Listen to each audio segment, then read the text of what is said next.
ਵਾਹਿਗੁਰੂ ਸਾਹਿਬ ਜੀ।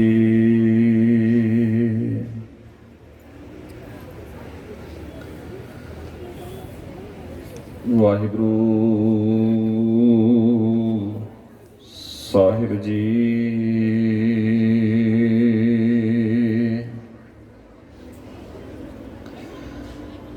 ਬਾਣੀ ਗੁਰੂ, ਗੁਰੂ ਹੈ ਬਾਣੀ,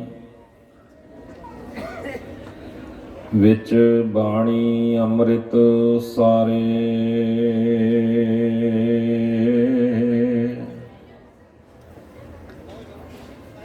ਗੁਰ ਬਾਣੀ ਕਹੈ, ਸੇਵਕ ਜਨ ਮਾਨੈ। ਪ੍ਰਤੱਖ ਗੁਰੂ ਨਿਸਤਾਰੇ।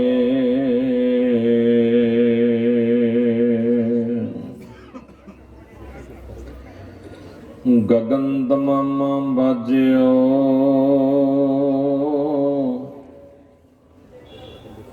ਪਰਿਓ ਨਿਸ਼ਾਨ ਕਾਓ।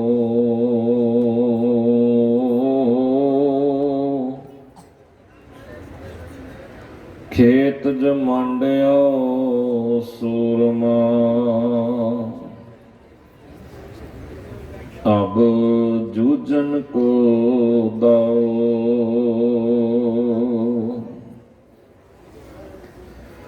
ਸੂਰਾ ਸੋ ਪਹਿਚਾਨੀਐ, ਜੋ ਲਰੈ ਦੀਨ ਕੈ ਹੇਤ।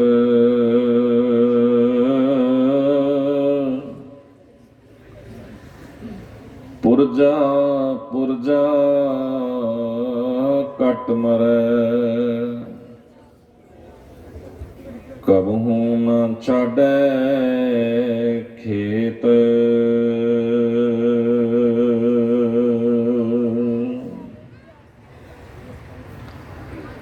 ਵਾਹਿਗੁਰੂ ਸਾਹਿਬ ਜੀ। ਮਹਿਲਾ ਪਹਿਲਾ।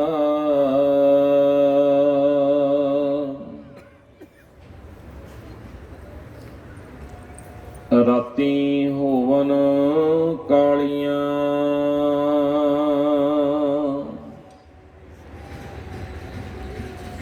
ਸੁਪੇਦਾਂ ਸੇਵਨ।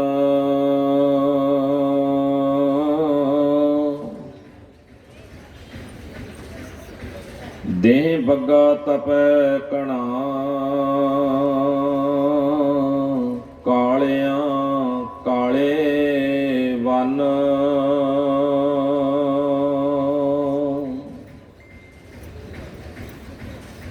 ਅੰਧੇ ਅਕਲੀ ਬਾਹਰੇ, ਮੂਰਖ ਅੰਧ ਗਿਆਨ।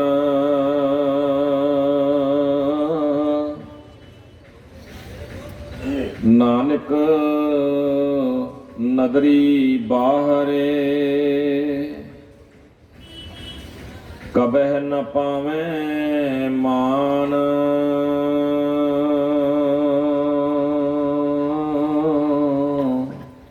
ਨਾਨਕ ਨਦਰੀ ਬਾਹਰੇ,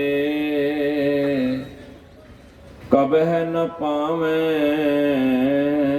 ਮਾਨ।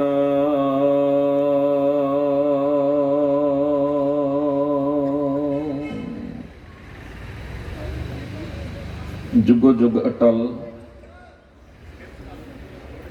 ਚਵਰ ਛਤਰ ਤਖਤ ਦੇ ਮਾਲਿਕ, ਅੰਮ੍ਰਿਤ ਕੇ ਦਾਤੇ, ਹਲਤ ਪਲਤ ਸਵਾਰ ਦੇਣ ਹਰ ਸਤਿਗੁਰੂ ਸਾਹਿਬ ਸ੍ਰੀ ਗੁਰੂ ਗ੍ਰੰਥ ਸਾਹਿਬ ਸੱਚੇ ਪਾਤਸ਼ਾਹ ਜੀ ਦੀ ਮੁਬਾਰਕ ਚਰਨ ਸ਼ਰਨ ਵਿੱਚ ਜੁੜ ਬੈਠੇ ਗੁਰੂ ਪਿਆਰੇ, ਗੁਰੂ ਸਵਾਰੇ ਸਤਸੰਗੀ ਜਨੋ। ਗੁਰੂ ਗਰੀਬ ਨਿਵਾਜ ਸੱਚੇ ਪਾਤਸ਼ਾਹ ਜੀ ਦੀ ਮੁਬਾਰਕ ਗੋਦ ਵਿੱਚ ਜੁੜ ਬੈਠਦਿਆਂ ਹੋਇਆ ਆਪ ਜੀ ਨੇ ਲੜੀਵਾਰ ਚੱਲਦੇ ਇਹਨਾਂ ਦੀਵਾਨਾਂ ਦੀਆਂ ਹਾਜ਼ਰੀਆਂ ਭਰਦਿਆਂ ਸਤਿਗੁਰੂ ਜੀ ਦੀ ਬਾਣੀ ਦਾ ਕੀਰਤਨ ਗੁਰਮਤ ਅਤੇ ਇਤਿਹਾਸ ਦੀਆਂ ਸੋਹਣੀਆਂ ਸੁੰਦਰ ਵਿਚਾਰਾਂ ਦੇ ਨਾਲ ਆਪਣੀਆਂ ਮਨ ਬਿਰਤੀਆਂ ਨੂੰ ਲਗਾਤਾਰ ਜੋੜਨ ਦਾ ਯਤਨ ਕੀਤਾ ਹੈ। ਆਪਾਂ ਸਾਰੇ ਇਸ ਗੱਲ ਤੋਂ ਭਲੀ ਭਾਂਤ ਜਾਣੂ ਹਾਂ, ਧੰਨ ਗੁਰੂ ਗੋਬਿੰਦ ਸਿੰਘ ਮਹਾਰਾਜ ਸੱਚੇ ਪਾਤਸ਼ਾਹ ਜੀ ਦੇ ਚਾਰੇ ਸਾਹਿਬਜ਼ਾਦੇ, ਮਾਤਾ ਜੀ ਅਤੇ ਬੇਅੰਤ ਸੈਂਕੜੇ ਉਹ ਬਹਾਦਰ ਯੋਧੇ ਸੂਰਮੇ ਜਿਨ੍ਹਾਂ ਗੁਰਸਿੱਖਾਂ ਨੇ ਸਤਿਗੁਰੂ ਜੀ ਦੇ ਸਨਮੁਖ ਰਹਿੰਦਿਆਂ ਸਤਿਗੁਰੂ ਜੀ ਦੇ ਕਦਮ ਨਾਲ ਕਦਮ ਹਰ ਵੇਲੇ ਸਾਥ ਦਿੰਦਿਆਂ ਮਹਾਰਾਜ ਦੇ ਪਾਏ ਪੂਰਨਿਆਂ ਤੇ ਤੁਰਦਿਆਂ ਕਿਸੇ ਗੱਲ ਦੀ ਪਰਵਾਹ ਕੀਤੇ ਬਿਨਾਂ ਸਿਰ ਧੜਦੀਆਂ ਬਾਜ਼ੀਆਂ ਇੱਕ ਦਿਨ ਦੋ ਦਿਨ ਨਹੀਂ, ਲੰਬਾ ਸਮਾਂ ਕਈ ਮਹੀਨੇ ਉਹ ਸਤਿਗੁਰੂ ਜੀ ਦੇ ਹੁਕਮਾਂ ਤੋਂ ਕੁਰਬਾਨ ਹੁੰਦੇ ਰਹੇ। ਅਸੀਂ ਉਹਨਾਂ ਤਮਾਮ ਗੁਰਸਿੱਖਾਂ ਨੂੰ, ਉਹਨਾਂ ਸ਼ਹੀਦਾਂ ਨੂੰ, ਉਹਨਾਂ ਸੂਰਵੀਰਾਂ ਨੂੰ ਇਹਨਾਂ ਦੀਵਾਨਾਂ ਦੇ ਰਾਹੀਂ ਰੋਜ਼ ਸਿਜਦਾ ਕਰ ਰਹੇ ਹਾਂ। ਅਸੀਂ ਉਹਨਾਂ ਨੂੰ ਨਮਸਕਾਰ ਕਰ ਰਹੇ ਹਾਂ ਔਰ ਸਾਡਾ ਇਹ ਯਤਨ ਹੈ ਕਿ ਅਸੀਂ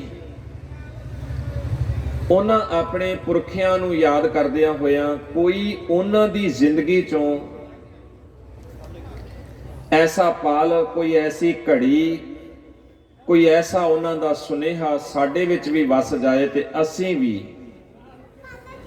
ਆਪਣੀ ਇਸ ਜ਼ਿੰਦਗੀ ਨੂੰ ਸਫਲ ਕਰ ਸਕੀਏ। ਉਹਨਾਂ ਦੀ ਜ਼ਿੰਦਗੀ ਚੋਂ ਕੋਈ ਇੱਕ ਸੁਨੇਹਾ ਸਾਡੀ ਜ਼ਿੰਦਗੀ ਅੰਦਰ ਵਸ ਜਾਏ, ਅਸੀਂ ਵੀ ਸਤਿਗੁਰੂ ਜੀ ਤੋਂ ਕੁਰਬਾਨ ਹੋਣਾ, ਸਤਿਗੁਰੂ ਜੀ ਦੇ ਪਾਏ ਪੂਰਨਿਆਂ ਤੇ ਚੱਲਣਾ ਸਿੱਖ ਸਕੀਏ।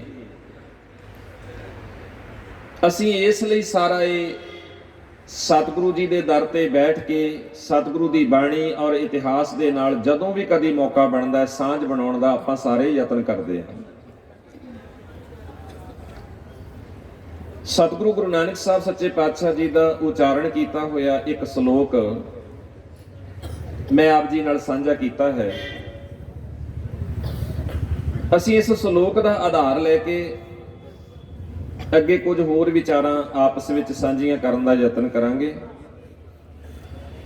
ਆਓ ਜਿੰਨੇ ਵੀ ਮਾਈ ਭਾਈ ਤੁਸੀਂ ਜੁੜ ਬੈਠੇ ਹੋ, ਸਾਰੇ ਪਿਆਰ ਸਹਿਤ ਸਤਿਗੁਰੂ ਜੀ ਦੇ ਦਰਬਾਰ ਦੀ ਮਰਿਆਦਾ ਨੂੰ ਇੱਕ ਵਾਰੀ ਫੇਰ ਨਿਭਾਈਏ। ਸਾਰੇ ਪਿਆਰ ਸਹਿਤ ਫਤਿਹ ਪ੍ਰਵਾਨ ਕਰੋ। ਵਾਹਿਗੁਰੂ ਜੀ ਕਾ ਖਾਲਸਾ, ਵਾਹਿਗੁਰੂ ਜੀ ਕੀ ਫਤਿਹ। ਸਤਿਗੁਰੂ ਗੁਰੂ ਨਾਨਕ ਸਾਹਿਬ ਸੱਚੇ ਪਾਤਸ਼ਾਹ ਜੀ ਨੇ ਇਸ ਸ਼ਲੋਕ ਦੇ ਜੋ ਮੁਬਾਰਕ ਬੋਲ ਸਾਨੂੰ ਬਖਸ਼ਿਸ਼ ਕੀਤੇ, ਮਹਾਰਾਜ ਜੀ ਨੇ ਦੋ ਪੱਖ ਇਸ ਸ਼ਲੋਕ ਦੇ ਆਰੰਭ ਵਿੱਚ ਰੱਖੇ। ਇੱਕ ਤਾਂ ਸਤਿਗੁਰੂ ਜੀ ਨੇ ਆਖਿਆ ਕਿ ਰਾਤ ਕਾਲੀ ਹੋਵੇ, ਜਿੰਨਾ ਮਰਜੀ ਗੂੜਾ ਹਨੇਰਾ ਹੋਵੇ, ਇਸ ਕਾਲੀ ਰਾਤ ਵਿੱਚ ਗੂੜੇ ਹਨੇਰੇ ਵਿੱਚ ਚਿੱਟੀਆਂ ਚੀਜ਼ਾਂ ਜਿਹੜੀਆਂ ਨਾ, ਚਿੱਟੀਆਂ ਵਸਤੂਆਂ, ਉਹ ਇਸ ਕਾਲੀ ਰਾਤ ਦਾ, ਹਨੇਰੇ ਦਾ ਪ੍ਰਭਾਵ ਕਦੇ ਨਹੀਂ ਕਬੂਲਦੀਆਂ। ਕਾਲੀ ਹਨੇਰੀ ਇਸ ਰਾਤ ਦੇ ਅੰਦਰ ਚਿੱਟੀਆਂ ਚੀਜ਼ਾਂ ਚਿੱਟੀਆਂ ਹੀ ਰਹਿ ਜਾਂਦੀਆਂ ਨੇ। ਪਰ ਦੂਜਾ ਪਾਸਾ ਵੀ ਮਹਾਰਾਜ ਨੇ ਦਿਖਾਇਆ, ਆਖਣ ਲੱਗੇ ਦਿਨ ਚਿੱਟਾ ਚੜਿਆ ਹੋਵੇ, ਦੁਪਹਿਰ ਲੱਗੀ ਹੋਵੇ, ਤਪਿਆ ਘਣਾ ਤਪਿਆ ਹੋਵੇ, ਇਸ ਘਣੇ ਤਪੇ ਦਿਨ ਦੇ ਵਿੱਚ ਦੁਪਹਿਰ ਦੇ ਵੇਲੇ ਲੱਗੀ ਧੁੱਪ ਦੇ ਵਿੱਚ ਸਿਖਰ ਦੁਪਹਿਰੇ ਜਿਹੜੀਆਂ ਕਾਲੀਆਂ ਚੀਜ਼ਾਂ ਨੇ ਨਾ, ਉਹ ਕਾਲੀਆਂ ਹੀ ਰਹਿ ਜਾਂਦੀਆਂ ਨੇ। ਚਿੱਟੀ ਧੁੱਪ ਦਾ ਪ੍ਰਭਾਵ ਕਾਲੀਆਂ ਚੀਜ਼ਾਂ ਕਬੂਲ ਨਹੀਂ ਕਰਦੀਆਂ। ਕਾਲੀਆਂ ਦਿਨ ਵੇਲੇ ਵੀ ਕਾਲੀਆਂ ਰਹਿ ਗਈਆਂ, ਚਿੱਟੀਆਂ ਰਾਤ ਦੇ ਹਨੇਰੇ 'ਚ ਵੀ ਚਿੱਟੀਆਂ ਹੀ ਰਹੀਆਂ। ਸਤਿਗੁਰੂ ਜੀ ਨੇ ਇਸ ਸ਼ਲੋਕ ਦੇ ਇਹਨਾਂ ਬੋਲਾਂ ਦੇ ਰਾਹੀਂ ਬਹੁਤ ਅਹਿਮ ਪੱਖ ਸਾਡੇ ਸਾਹਮਣੇ ਰੱਖਿਆ।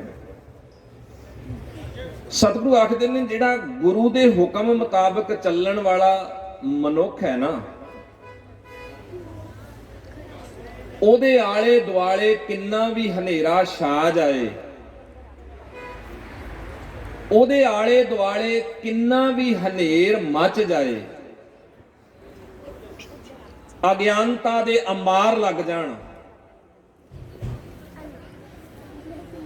ਉਹ ਆਪਣਾ ਉਜਵਲਾ ਪੱਖ ਜਿਹੜਾ ਹੈ ਨਾ, ਚਿੱਟਾ ਪੱਖ ਹੈ, ਉਹਨੂੰ ਉਹ ਜਾਣ ਨਹੀਂ ਦਿੰਦਾ, ਛੱਡਦਾ ਨਹੀਂ। ਦੂਜਾ ਪੱਖ ਹੈ ਕਿ ਜਿਹੜਾ ਮੂਰਖ ਹੈ ਨਾ, ਮੂਰਖ ਬੇਸਮਝ, ਜਿਹੜਾ ਅੰਦਰੋਂ ਬਾਹਰੋਂ ਕਾਲਾ ਹੈ, ਜਿਹਨੂੰ ਬਾਬਾ ਫਰੀਦ ਸਾਹਿਬ ਨੇ ਕਾਲੇ ਲਿਖ ਨਾ ਲੇਖ ਕਿਹਾ ਆ, ਜਿਹਨੂੰ ਦਿਲ ਕਾਤੀ ਗੁੜਵਾਤ ਕਿਹਾ ਆ। ਸਤਿਗੁਰੂ ਆਖਦੇ ਨੇ ਐਸਾ ਜਿਹੜਾ ਮਨ ਕਰਕੇ ਕਾਲਾ ਆ ਨਾ, ਸੱਚੀ ਕਾਲਾ ਆ, ਇਹਨੂੰ ਜਿੰਨੇ ਮਰਜੀ ਵੱਡੇ ਤੋਂ ਵੱਡੇ ਗਿਆਨ ਦੇ ਸਾਹਮਣੇ ਤੁਸੀਂ ਬਿਠਾ ਦਿਓ, ਇਹਨੂੰ ਗਿਆਨ ਦੀ ਛਾਂ ਹੇਠ ਬਿਠਾ ਦਿਓ, ਇਹ ਕਦੇ ਗਿਆਨ ਨੂੰ ਕਬੂਲ ਹੀ ਨਹੀਂ ਕਰੇਗਾ, ਸਮਝ ਨੂੰ, ਅਕਲ ਨੂੰ ਕਬੂਲ ਹੀ ਨਹੀਂ ਕਰੇਗਾ। ਜਿਸ ਇਤਿਹਾਸ ਨੂੰ ਸੰਬੰਧਿਤ ਅਸੀਂ ਬੈਠੇ ਹਾਂ, ਜਰਾ ਕੁ ਨਜ਼ਰ ਮਾਰ ਕੇ ਦੇਖੋ। ਮਹਾਰਾਜ ਜੀ ਦਾ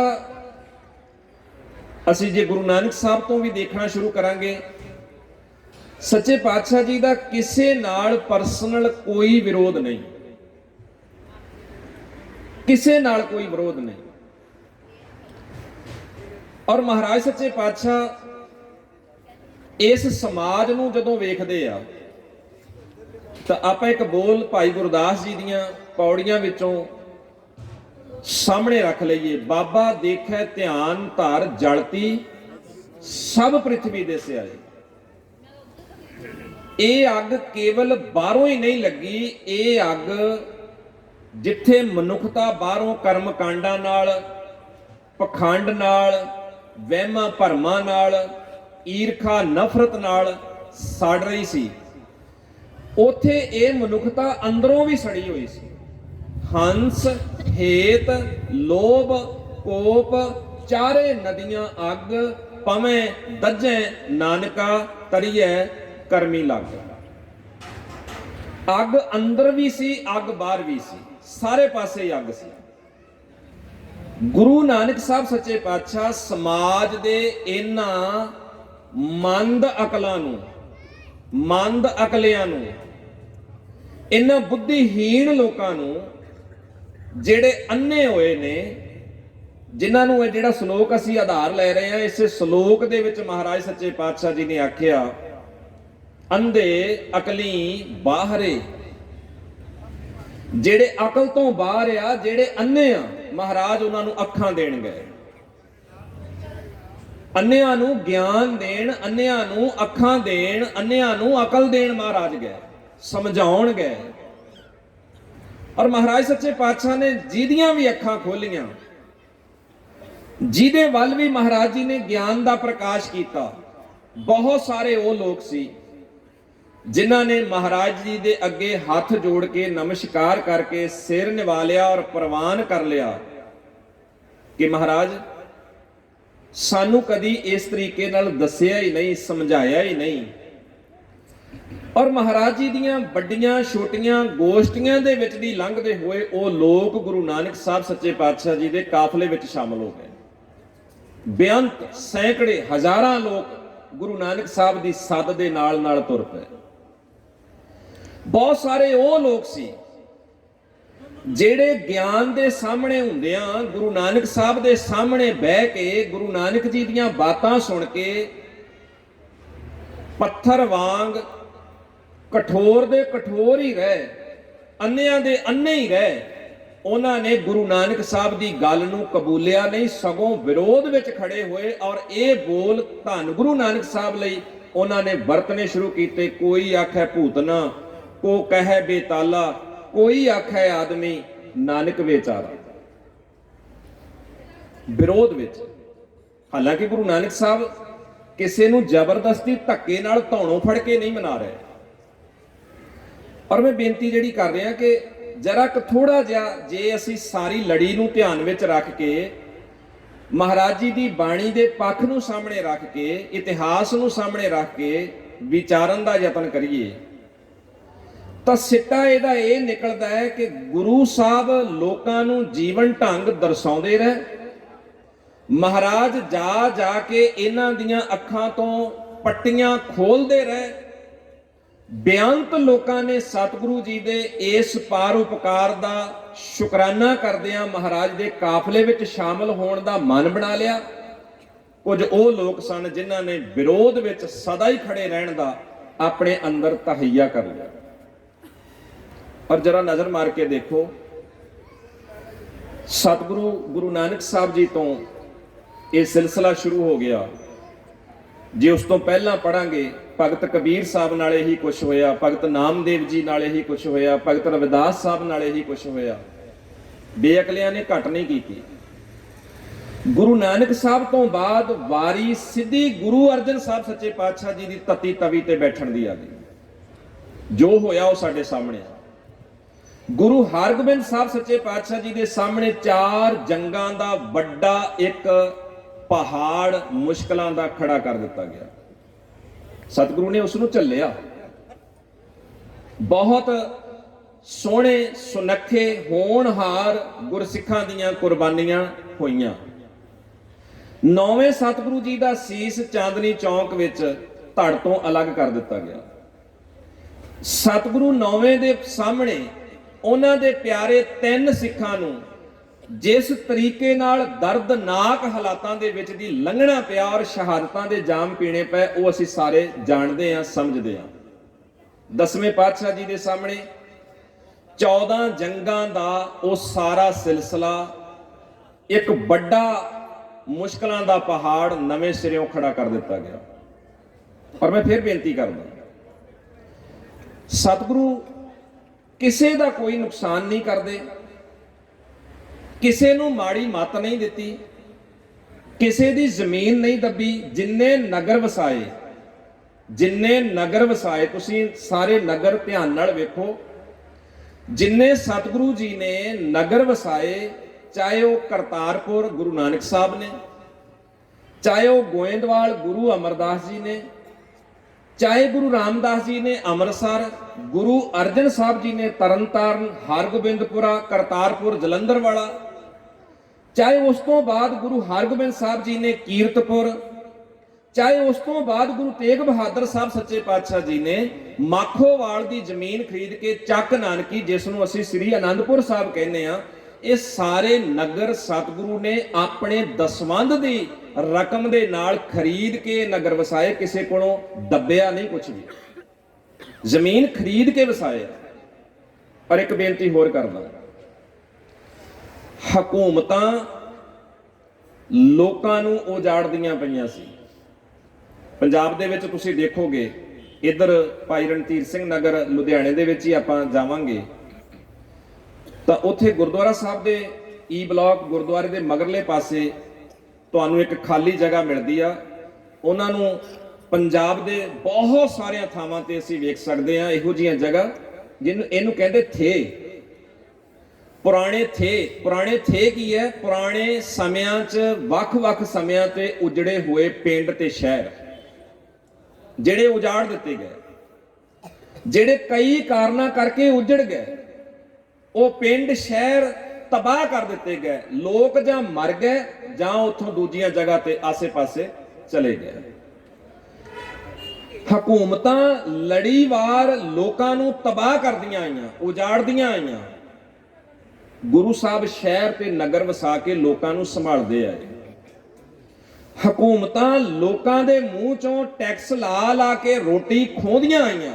ਭਾਵੇਂ ਕੋਈ ਗਰੀਬ ਹੈ, ਭਾਵੇਂ ਅਮੀਰ ਹੈ, ਭਾਵੇਂ ਕਿਸੇ ਦੇ ਘਰੇ ਰੋਟੀ ਪੱਕਦੀ ਹੈ ਨਹੀਂ ਪੱਕਦੀ, ਤੁਹਾਨੂੰ ਟੈਕਸ ਦੇਣਾ ਹੀ ਪਏਗਾ। ਜ਼ਬਰਦਸਤੀ ਲੋਕਾਂ ਦੇ ਘਰਾਂ ਚੋਂ ਦਾਣੇ ਚੁੱਕ ਲੈਣੇ ਜਾਂ ਜ਼ਬਰਦਸਤੀ ਉਹਨਾਂ ਕੋਲੋਂ ਉਹਨਾਂ ਦੇ ਕਾਰੋਬਾਰ ਦੇ ਵਿੱਚੋਂ ਕੁਝ ਹਿੱਸਾ ਲੈਣਾ, ਇਹ ਹਕੂਮਤਾਂ ਕਰਦੀਆਂ ਆਈਆਂ। ਲੋਕਾਂ ਦੇ ਮੂੰਹ ਚੋਂ ਟੁੱਕੜ ਖੋਣਾ, ਇਹ ਹਕੂਮਤਾਂ ਦਾ ਮਸਲਾ ਸੀ। ਗੁਰੂ ਕਿਆਂ ਨੇ ਲੰਗਰ ਲਾ ਕੇ ਲੋਕਾਂ ਨੂੰ, ਭੁੱਖਿਆਂ ਨੂੰ ਸੰਭਾਲਣ ਦਾ ਉਪਰਾਲਾ ਕਰ ਲਿਆ। ਹਕੂਮਤਾਂ ਉਜਾੜ ਰਹੀਆਂ ਸੀ, ਗੁਰੂ ਕਿਆਂ ਨੇ ਵੱਖ-ਵੱਖ ਕਿੱਤਿਆਂ ਦੇ ਲੋਕਾਂ ਨੂੰ ਆਪਣੇ ਇਹਨਾਂ ਵਸਾਏ ਨਗਰਾਂ ਦੇ ਵਿੱਚ ਲਿਆ ਕੇ ਸੰਭਾਲਣਾ ਸ਼ੁਰੂ ਕੀਤਾ, ਉਹਨਾਂ ਦੇ ਹੁਨਰ ਨੂੰ ਸੰਭਾਲਣਾ ਸ਼ੁਰੂ ਕੀਤਾ। ਔਰ ਤੁਹਾਨੂੰ ਇਹ ਯਾਦ ਹੋਏਗਾ, ਜਦੋਂ ਅੰਮ੍ਰਿਤਸਰ ਨਗਰ ਵਸਿਆ, ਰਾਮਦਾਸ ਚੱਕ ਵਸਿਆ, ਗੁਰੂ ਰਾਮਦਾਸ ਸੱਚੇ ਪਾਤਸ਼ਾਹ ਜੀ ਨੇ 52 ਕਿੱਤਿਆਂ ਦੇ ਲੋਕ, 52 ਕਿੱਤਿਆਂ ਦੇ ਉਹ ਹੁਨਰਮੰਦ ਲੋਕ ਜਿਹੜੇ ਰੁਲ ਰਹੇ ਸੀ, ਜਿਨ੍ਹਾਂ ਦੀ ਕੋਈ ਸੰਭਾਲ ਨਹੀਂ, ਕੋਈ ਕਦਰ ਨਹੀਂ, ਉਹ 52 ਕਿੱਤਿਆਂ ਦੇ ਲੋਕ ਗੁਰੂ ਰਾਮਦਾਸ ਜੀ ਨੇ ਇਕੱਲੇ ਅੰਮ੍ਰਿਤਸਰ ਵਿੱਚ ਹੀ ਵਸਾਏ, ਉਹਨਾਂ ਦੀ ਸੰਭਾਲ ਕੀਤੀ।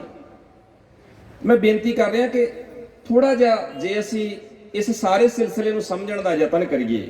ਇਤਿਹਾਸ ਤੁਸੀਂ ਲੜੀਵਾਰ ਸੁਣਦੇ ਆ ਰਹੇ ਹੋ, ਅਸੀਂ ਇਹ ਸਾਰੇ ਜਾਣਦੇ ਹਾਂ ਚਮਕੌਰ ਦੀ ਜੰਗ ਦਾ ਸਾਕਾ, ਅਸੀਂ ਸਾਰੇ ਜਾਣਦੇ ਹਾਂ ਸਰਹੰਦ ਦੇ ਅੰਦਰ ਜੋ ਹੋਇਆ, ਬਹੁਤ ਵਾਰੀ ਅਸੀਂ ਰਿਪੀਟ ਵੀ ਲਗਾਤਾਰ ਕਰਦੇ ਹਾਂ ਔਰ ਕਰਨਾ ਵੀ ਚਾਹੀਦਾ। ਪਰ ਮੈਂ ਇੱਕ ਬੇਨਤੀ ਕਰ ਰਿਹਾ, ਜੇ ਕੋਈ ਸਾਨੂੰ, ਕਿਉਂਕਿ ਅੰਦਾਜ਼ਾ ਲਾਉਣਾ ਪਏਗਾ ਕਿ ਮਹਾਰਾਜ ਕਿੰਨੇ ਕੁ ਵੱਡੇ ਪਰਉਪਕਾਰ ਸਾਡੇ ਲਈ ਕਰਦੇ ਆ। ਵੀਰ ਜੀ ਹੁਣੇ ਜ਼ਿਕਰ ਕਰ ਰਹੇ ਸੀ ਕਿ ਸਤਿਗੁਰੂ ਨੇ ਜੋ ਸਾਨੂੰ ਦਿੱਤਾ, ਜੋ ਮਹਾਰਾਜ ਨੇ ਸਾਡੇ ਲਈ ਕੀਤਾ, ਸਾਡਿਆਂ ਲੋਕਾਂ ਨੇ ਕਦਰ ਨਹੀਂ ਕੀਤੀ, ਅਸੀਂ ਬੇਕਦਰੀ ਕੀਤੀ ਹੈ। ਮੈਂ ਬੇਨਤੀ ਕਰਨ ਲੱਗਾ, ਜੇ ਕੋਈ ਭੁੱਖਾ ਹੋਵੇ ਨਾ, ਭੁੱਖਾ ਧਿਆਇਆ ਹੋਵੇ, ਆਮ ਤੌਰ ਤੇ ਆਪਾਂ ਆਪਣੇ ਘਰਾਂ ਚ ਆਲੇ ਦੁਆਲੇ ਦੇਖਦੇ ਰਹਿੰਦੇ ਆ, ਕੋਈ ਆ ਕੇ ਹੱਥ ਜੋੜ ਕੇ ਤਰਲਾ ਲੈ ਕੇ ਕਹਿੰਦਾ ਮੈਂ ਭੁੱਖਾ ਆ, ਮੈਨੂੰ ਰੋਟੀ ਦੇ ਦਿਓ। ਔਰ ਸਾਡੇ ਪੰਜਾਬ ਦੇ ਅੰਦਰ ਕੋਈ ਵੀ ਪਰਿਵਾਰ, ਮੈਨੂੰ ਨਹੀਂ ਲੱਗਦਾ ਕਿ ਇਦਾਂ ਦਾ ਹੋਏਗਾ ਜਿਹੜਾ ਕਹੇਗਾ ਜਾ ਭੱਜਾ, ਅਸੀਂ ਨਹੀਂ ਰੋਟੀ ਦੇ ਸਕਦੇ। ਹਰ ਬੰਦਾ ਤੁਸੀਂ ਵੇਖੋਗੇ, ਜਦੋਂ ਰੋਟੀ ਦੀ ਕੋਈ ਮੰਗ ਕਰਦਾ ਉਹਨੂੰ ਬਿਠਾਉਣਗੇ, ਆ ਲੈ ਰੋਟੀ, ਨਾਲ ਆਪਣੇ ਵੱਲੋਂ ਸੁਲਾ, ਚਾਹ ਪੀ ਕੇ ਜਾ, ਪਾਣੀ ਪੀ ਕੇ ਜਾ, ਹੋਰ ਦੱਸ ਕੀ ਚਾਹੀਦਾ। ਜਦੋਂ ਕੋਈ ਇਦਾਂ ਦਾ ਬੰਦਾ ਮਿਲ ਜਾਏ, 2 ਰੋਟੀਆਂ ਕਿਸੇ ਵੀ ਪਰਿਵਾਰ ਲਈ ਔਖੀਆਂ ਨਹੀਂ, ਕੋਈ ਮੁਸ਼ਕਲ ਵਾਲੀ ਬਾਤ ਨਹੀਂ। ਕਿਸੇ ਨੇ ਤਰਲਾ ਲਿਆ ਮੈਂ ਭੁੱਖਾ ਹਾਂ, ਤਿਹਾਇਆ ਹਾਂ, ਰੋਟੀ ਦੇਣ ਲੱਗਿਆ ਕੋਈ ਗੁਰੇਜ਼ ਨਹੀਂ ਕਰਦਾ। ਸੌਖਾ ਕੰਮ ਹੈ, ਕਿੱਡਾ ਔਖਾ ਕੰਮ ਹੈ। ਪਰ ਸੁਣਿਓ, ਕੋਈ ਤੁਹਾਡੇ ਕੋਲੋਂ ਭੁੱਖ ਦੀ, ਆਪਣੀ ਤਕਲੀਫ ਦੀ ਗੁਹਾਰ ਲਗਾ ਰਿਹਾ, ਮੈਂ ਭੁੱਖਾ ਹਾਂ, ਮੈਨੂੰ ਰੋਟੀ ਦੇ ਦਿਓ। ਤੁਸੀਂ ਉਹਨੂੰ ਕਹੋ ਬੈਠ, ਹੁਣੇ ਰੋਟੀ ਫੜਾਉਨੇ ਆ, ਪਾਣੀ ਪਿਆਉਨੇ ਆ। ਔਰ ਜਿਵੇਂ ਹੀ ਤੁਸੀਂ ਉਹਨੂੰ ਬਹਿਣ ਲਈ ਕਹੋ ਤੇ ਪਿਛਲੇ ਪਾਸਿਓਂ ਇੱਕ ਬੰਦਾ ਸਾਹਮਣੇ ਹਾਜ਼ਰ ਹੋ ਜਾਏ, ਜਿਹਦੇ ਹੱਥ ਵਿੱਚ ਡਾਂਗ ਹੋਵੇ ਤੇ ਬੰਦੂਕ ਹੋਵੇ, ਜਿਹੜਾ ਕਹੇ ਜੇ ਰੋਟੀ ਦਿੱਤੀ ਤੇ ਮੱਥੇ 'ਚ ਗੋਲੀ ਸਿੱਧੀ ਮਾਰਾਂਗਾ, ਆ ਡਾਂਗ ਆ ਮੇਰੇ ਕੋਲ, ਮਾਰ ਕੇ ਸਿਰ ਪਾੜ ਦਿਆਂਗਾ ਜੇ ਇਹਨੂੰ ਰੋਟੀ ਦਿੱਤੀ ਤਾਂ। ਉਦੋਂ ਕੋਈ ਵਿਰਲਾ ਹੀ ਨਿੱਤਰਦਾ ਹੈ, ਉਦੋਂ ਸਾਰੇ ਰਿਸਕ ਨਹੀਂ ਲੈਂਦੇ। ਖੌਰੇ ਕੀ ਪਤਾ ਇਹਨੇ ਰੋਟੀ ਮੰਗੀ ਹੈ, ਇਹ ਕਹਿੰਦਾ ਮੈਂ ਗੋਲੀ ਮਾਰ ਦੇਣੀ ਜੇ ਰੋਟੀ ਦਿੱਤੀ, ਮੈਂ ਡਾਂਗ ਮਾਰ ਕੇ ਸਿਰ ਪਾੜ ਦਿਆਂਗਾ, ਮੈਂ ਤਬਾਹ ਕਰ ਦਿਆਂਗਾ। ਕੀ ਪਤਾ ਕੀ ਪੰਗਾ ਇਹਨਾਂ ਦਾ, ਇਹਨਾਂ ਦਾ ਕੀ ਰੌਲਾ। ਇਹਨੂੰ ਰੋਟੀ ਦੇ ਕੇ ਮੈਂ ਆਪਣਾ ਨੁਕਸਾਨ ਕਰਾ ਲਵਾਂ, ਮੈਂ ਬਿਪਤਾ ਆਪਣੇ ਗਲ ਪਾ ਲਵਾਂ, ਪਤਾ ਨਹੀਂ ਕੀ ਰੌਲਾ ਹੋਏਗਾ, ਕੀ ਗੱਲ ਹੋਏਗੀ। ਨਹੀਂ ਭਾਈ ਜਾ, ਰਿਸਕ ਲੈਣ ਨੂੰ ਕੋਈ ਤਿਆਰ ਨਹੀਂ ਹੋਏਗਾ, ਕੋਈ ਤਿਆਰ ਨਹੀਂ ਹੋਏਗਾ। ਔਖਾ ਮਸਲਾ ਹੈ। ਜਦੋਂ ਇਹ ਸਮਾਜ ਦੀ ਹਾਲਤ ਵੇਖਦੇ ਆ ਨਾ, ਆ ਸਮਾਜ ਦੀ ਹਾਲਤ ਵੇਖਦੇ ਆ, ਸਮਾਜ ਬਿਲਕੁਲ ਇਸੇ ਹੀ ਹਾਲਤ ਵਿੱਚ ਦੀ ਲੰਘ ਰਿਹਾ ਸੀ। ਰੋ ਤਾਂ ਰਹੇ ਸੀ, ਕਲਪ ਤਾਂ ਰਹੇ ਸੀ, ਉਜੜੇ ਤਾਂ ਹੋਏ ਸੀ, ਮਰੇ ਤਾਂ ਹੋਏ ਸੀ, ਰੁਲ ਤਾਂ ਰਹੇ ਸੀ। ਪਰ ਜਿਹੜਾ ਵੀ ਕੋਈ ਸਿਰ ਚੁੱਕਦਾ, ਜਿਹੜਾ ਹੂੰ ਹਾਂ ਮਾੜੀ ਮੋਟੀ ਕਰਦਾ, ਉਹਦੇ ਸਿਰ ਤੇ ਤਲਵਾਰ ਰੱਖ ਲਈ ਜਾਂਦੀ ਹੈ। ਜਿਹੜਾ ਕੋਈ ਵਿਦਵਾਨ ਨਜ਼ਰ ਆਉਂਦਾ, ਉਹਨੂੰ ਧਰਮ ਤਬਦੀਲੀ ਦਾ ਵੜਾਵਾ ਪਾ ਲਿਆ ਜਾਂਦਾ, ਬਖਸ਼ਿਆ ਥੋੜੀ ਜਾਂਦਾ। ਹਰ ਤਰੀਕੇ ਨਾਲ ਇੰਨਾ ਜ਼ਿਆਦਾ ਸਕੰਜਾ ਕੱਸ ਦਿੱਤਾ ਗਿਆ, ਘੇਰੇ ਘੇਰੇ, ਕਿਸੇ ਦੇ ਨਿਕਲਣ ਦਾ ਪ੍ਰਬੰਧ ਨਹੀਂ। ਛੇਵੇਂ ਸਤਿਗੁਰੂ ਜੀ ਦਾ ਇਤਿਹਾਸ ਪੜ੍ਹੋਗੇ ਤੁਹਾਨੂੰ ਇਹ ਚੀਜ਼ਾਂ ਮਿਲ ਜਾਣਗੀਆਂ। ਛੇਵੇਂ ਸਤਿਗੁਰੂ ਜੀ ਧੰਨ ਗੁਰੂ ਹਰਗੋਬਿੰਦ ਸਾਹਿਬ ਸੱਚੇ ਪਾਤਸ਼ਾਹ ਜੀ ਦਾ ਇਤਿਹਾਸ ਪੜ੍ਹੋਗੇ ਸਮਝ ਲੱਗ ਜਾਏਗਾ। ਹਕੂਮਤ ਵੱਲੋਂ ਇਹ ਸਪਸ਼ਟ ਐਲਾਨ ਹੈ, ਕੋਈ ਘੋੜੇ ਤੇ ਨਹੀਂ ਚੜ ਸਕਦਾ, ਸ਼ਸਤਰ ਨਹੀਂ ਰੱਖ ਸਕਦਾ, ਸ਼ਿਕਾਰ ਨਹੀਂ ਖੇਡ ਸਕਦਾ, ਸਿਰ ਤੇ ਪੱਗ ਨਹੀਂ ਬੰਨ੍ਹ ਸਕਦਾ। ਔਰ ਗੁਰੂ ਹਰਗੋਬਿੰਦ ਸਾਹਿਬ ਜੀ ਨੇ ਚੈਲੰਜ ਕਬੂਲ ਕੀਤਾ, ਇਹ ਘੋੜਿਆਂ ਤੇ ਵੀ ਚੜਨਗੇ, ਤਖਤ ਤੇ ਵੀ ਬਹਿਣਗੇ, ਪੱਗ ਵੀ ਬੰਨਣਗੇ, ਇਹ ਸ਼ਸਤਰ ਵੀ ਰੱਖਣਗੇ ਤੇ ਸ਼ਿਕਾਰ ਵੀ ਖੇਡਣਗੇ, ਲਾਓ ਜੋਰ ਜਿਹੜਾ ਲੱਗਦਾ। ਔਰ ਤੁਹਾਨੂੰ ਪਤਾ ਹੋਏਗਾ, ਤੁਹਾਨੂੰ ਪਤਾ ਹੋਏਗਾ ਜਿਹੜੀ ਪਹਿਲੀ ਜੰਗ ਗੁਰੂ ਹਰਗੋਬਿੰਦ ਸਾਹਿਬ ਸੱਚੇ ਪਾਤਸ਼ਾਹ ਛੇਵੇਂ ਸਤਿਗੁਰੂ ਜੀ ਨੇ ਜਿਹੜੀ ਉਹਨਾਂ ਨੂੰ ਸਾਹਮਣਾ ਕਰਨਾ ਪਿਆ, ਉਹ ਜੰਗ ਬਾਜ ਤੋਂ ਹੀ ਸ਼ੁਰੂ ਹੋਈ ਸੀ। ਉਹ ਬਾਜ ਤੋਂ ਹੀ ਸ਼ੁਰੂ ਹੋਈ ਸੀ। ਇੱਕ ਬੇਨਤੀ ਹੋਰ ਕਰਦਾ, ਧੰਨ ਗੁਰੂ ਅਮਰਦਾਸ ਸੱਚੇ ਪਾਤਸ਼ਾਹ ਜੀ ਦੇ ਇਤਿਹਾਸ ਨੂੰ ਪੜ੍ਹਿਓ। ਪਹਿਲਾਂ ਮੈਂ ਛੇਵੇਂ ਪਾਤਸ਼ਾਹ ਜੀ ਦੀ ਗੱਲ ਕੀਤੀ, ਮੈਂ ਤੀਜੇ ਪਾਤਸ਼ਾਹ ਜੀ ਦੇ ਇਤਿਹਾਸ ਵਿੱਚੋਂ ਵੀ ਜ਼ਿਕਰ ਕਰਦਾ। ਸਤਿਗੁਰੂ ਗੁਰੂ ਅਮਰਦਾਸ ਸੱਚੇ ਪਾਤਸ਼ਾਹ ਜੀ ਨੇ ਹਰ ਰੰਗ, ਹਰ ਨਸਲ, ਹਰ ਜਾਤ, ਹਰ ਬੋਲੀ ਦੇ ਬੰਦੇ ਨੂੰ, ਕੋਈ ਕਿਤਿਓਂ ਵੀ ਆਇਆ, ਇੱਕ ਪੰਗਤ ਵਿੱਚ ਬਿਠਾ ਕੇ ਲੰਗਰ ਛਕਾਤਾ। ਪਹਿਲੇ ਪੰਗਤ, ਪਾਛੇ ਸੰਗਤ ਦਾ ਉਹ ਨਾਰਾ ਬੁਲੰਦ ਰਿਹਾ। ਸਾਰਿਆਂ ਨੂੰ ਇੱਕ ਲਾਈਨ 'ਚ ਬਿਠਾ ਕੇ, ਕੋਈ ਕਿਸੇ ਵੱਲ ਨਹੀਂ ਵੇਖਦਾ ਇਹ ਕੌਣ ਹੈ, ਕਿੱਥੋਂ ਆਇਆ ਹੈ, ਕੀ ਬੋਲਦਾ ਹੈ, ਕੀ ਪਾਇਆ ਇਹਨੇ, ਕੁਛ ਨਹੀਂ। ਸਾਰੇ ਆਰਾਮ ਨਾਲ ਬੈਠ ਕੇ ਭੈਣਾਂ ਭਰਾਵਾਂ ਦੀ ਤਰ੍ਹਾਂ, ਪਰਿਵਾਰ ਦੀ ਤਰ੍ਹਾਂ ਸਭ ਲੰਗਰ ਖਾ ਰਹੇ ਨੇ। ਮਹਾਰਾਜ ਨੇ ਦੂਜਾ ਉਸੇ ਗੋਇੰਦਵਾਲ ਸਾਹਿਬ ਦੀ ਧਰਤੀ ਤੇ ਇਹ ਪ੍ਰਬੰਧ ਕੀਤਾ। ਬੌਲੀ ਸਾਹਿਬ ਉਸਾਰ ਕੇ ਆਖਿਆ ਇੱਥੇ ਨਹਾਓ ਵੀ ਇਕੱਠੇ, ਕੋਈ ਪਿੱਟ ਨਹੀਂ ਚੜਦੀ, ਮੈਂ ਜ਼ਿੰਮੇਵਾਰ ਹਾਂ। ਉੱਚੇ ਨੀਵੇਂ ਸਾਰੇ ਨਵਾ ਵੀ ਇੱਕੇ ਥਾਂ ਤੇ ਦਿੱਤੇ। ਵਕਤ ਪੈ ਗਿਆ, ਜੇ ਸਾਰੀਆਂ ਜਾਤਾਂ ਮਿਟ ਜਾਣਗੀਆਂ, ਵਖਰੇਵੇਂ ਮਿਟ ਜਾਣਗੇ, ਜੇ ਇਹ ਜਿਹੜੇ ਲੀਰਾਂ ਹੋਇਆ ਸਮਾਜ ਆ, ਪਾਟਾ ਸਮਾਜ ਆ, ਜੇ ਜੁੜ ਗਿਆ ਤਾਂ ਇਹ ਤਾਂ ਵਕਤ ਪਾ ਦੇਗਾ। ਇਹਨੂੰ ਸਾਂਭੂਗਾ ਕੌਣ? ਇਹਨਾਂ ਨੂੰ ਕੰਟਰੋਲ ਕਿੱਦਾਂ ਕੀਤਾ ਜਾ ਸਕਦਾ?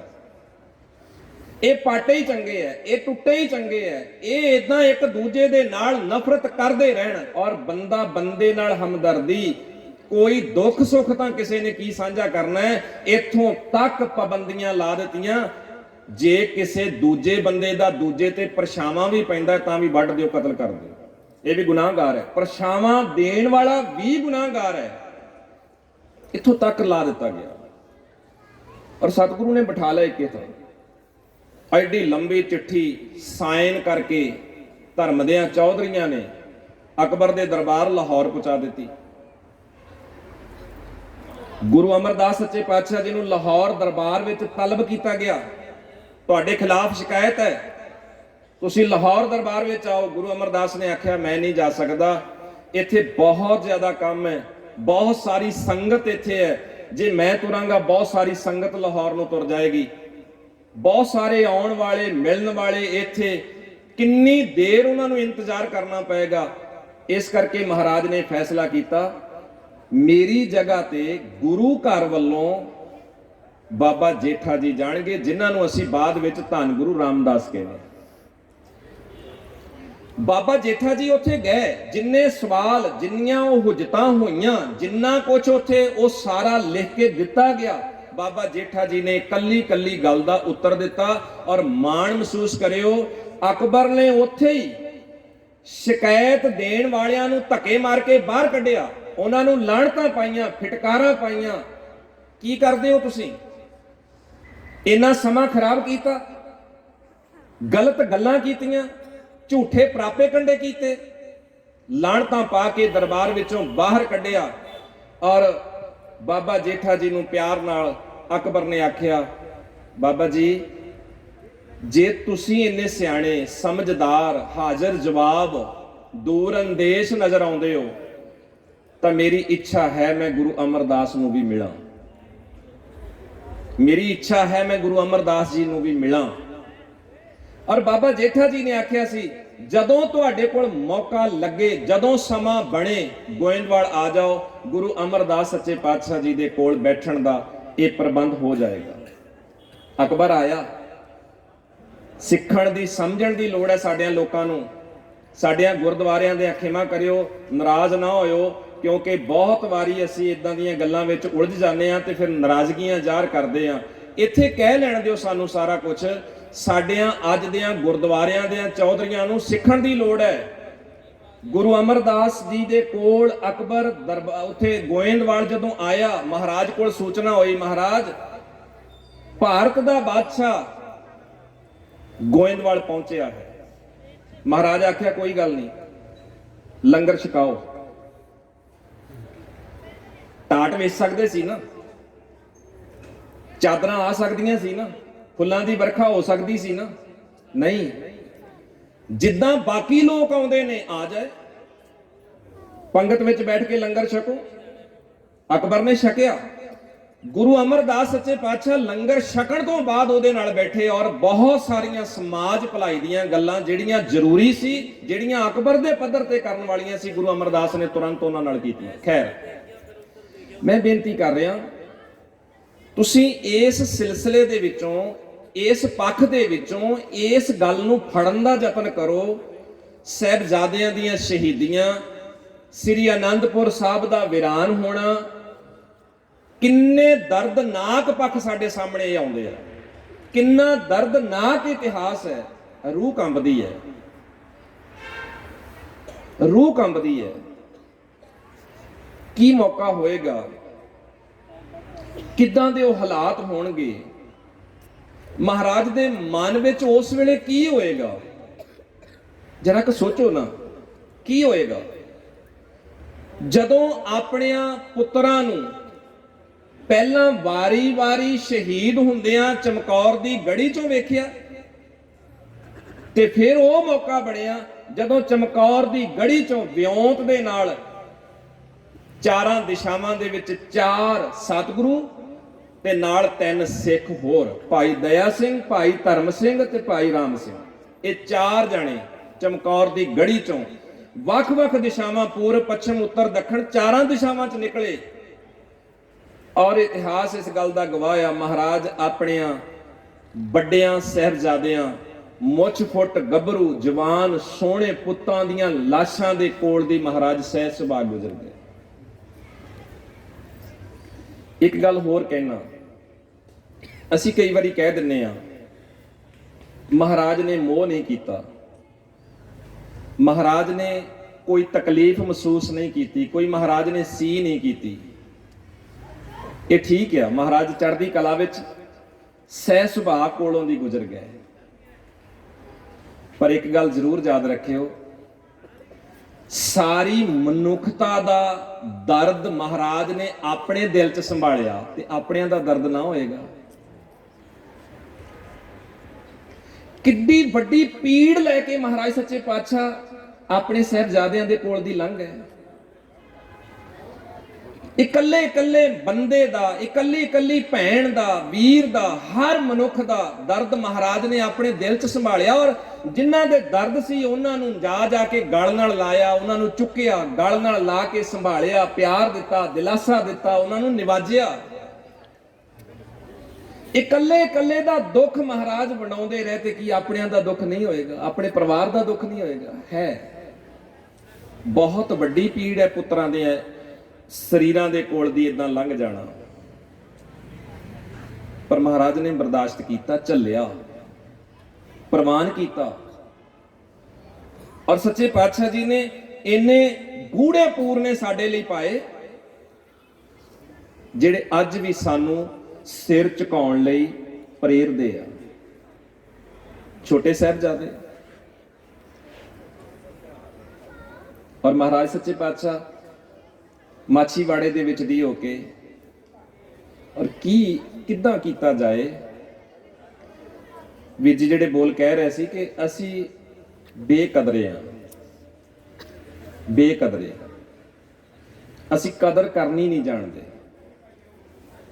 ਅਸੀਂ ਬਹੁਤ ਕੁਝ ਵਿਸਾਰ ਕੇ ਬਹਿ ਗਏ ਆ, ਭੁੱਲ ਕੇ ਬਹਿ ਗਏ ਆ। ਇੰਨੀਆਂ ਕੀਮਤੀ ਗੱਲਾਂ, ਇੰਨਾ ਕੀਮਤੀ ਸਰਮਾਇਆ ਖਜ਼ਾਨਾ, ਇੰਨੀ ਵੱਡੀ ਵਿਰਾਸਤ ਸਤਿਗੁਰੂ ਸਾਨੂੰ ਦੇ ਕੇ ਗਏ, ਅਸੀਂ ਸਾਰਾ ਕੁਝ ਫੈਸ਼ਨਾਂ ਦੇ ਵਿੱਚ ਤੇ ਚੌਧਰਾਂ ਦੇ ਵਿੱਚ ਹੀ ਰੋਲ ਛੱਡਿਆ। ਇਹ ਕੁਝ ਹੋਇਆ ਨਾ। ਜਿੰਨੀ ਹਾਹਾਕਾਰ ਸਾਡੇ ਆਲੇ ਦੁਆਲੇ ਮੱਚੀ, ਜੋ ਕੁਝ ਹੋ ਰਿਹਾ, ਜਿੱਦਾਂ ਹੋ ਰਿਹਾ, ਕਿੱਧਰ ਜਾ ਰਹੇ ਅਸੀਂ, ਕੀ ਕਰ ਰਹੇ ਅਸੀਂ? ਅੱਜ ਸਾਨੂੰ ਕੌਣ ਰੋਕੇਗਾ, ਕੌਣ ਸਮਝਾਏਗਾ? ਜਿਹੜੀ ਹਾਲਤ ਅਸੀਂ ਆਪਣੀਆਂ ਘਰਾਂ ਦੀ ਕੀਤੀ, ਔਰ ਮੈਂ ਬੇਨਤੀ ਕਰਨ ਲੱਗਾ ਧਿਆਨ ਨਾਲ ਸੁਣਿਓ, ਕਿ ਸੱਚੇ ਪਾਤਸ਼ਾਹ ਜਦੋਂ ਇਹ ਸਾਰਾ ਕੁਝ ਹਾਲਾਤ ਵਾਪਰਦੇ ਆ, ਔਰ ਤੁਸੀਂ ਉਹ ਤਾਂ ਸਾਰਾ ਸੁਣਿਆ ਹੀ ਆ ਕਿ ਜਦੋਂ ਸਤਿਗੁਰੂ ਚਮਕੌਰ ਦੀ ਗੜੀ ਚੋਂ ਮਾਛੀਵਾੜੇ ਦੇ ਉਸ ਥਾਂ ਤੇ ਟਿਕੇ ਹੋਏ ਸੀ, ਔਰ ਵਿਉਂਤ ਉਸ ਚਮਕੌਰ ਦੀ ਗੜੀ ਚੋਂ ਹੀ ਬਣ ਗਈ।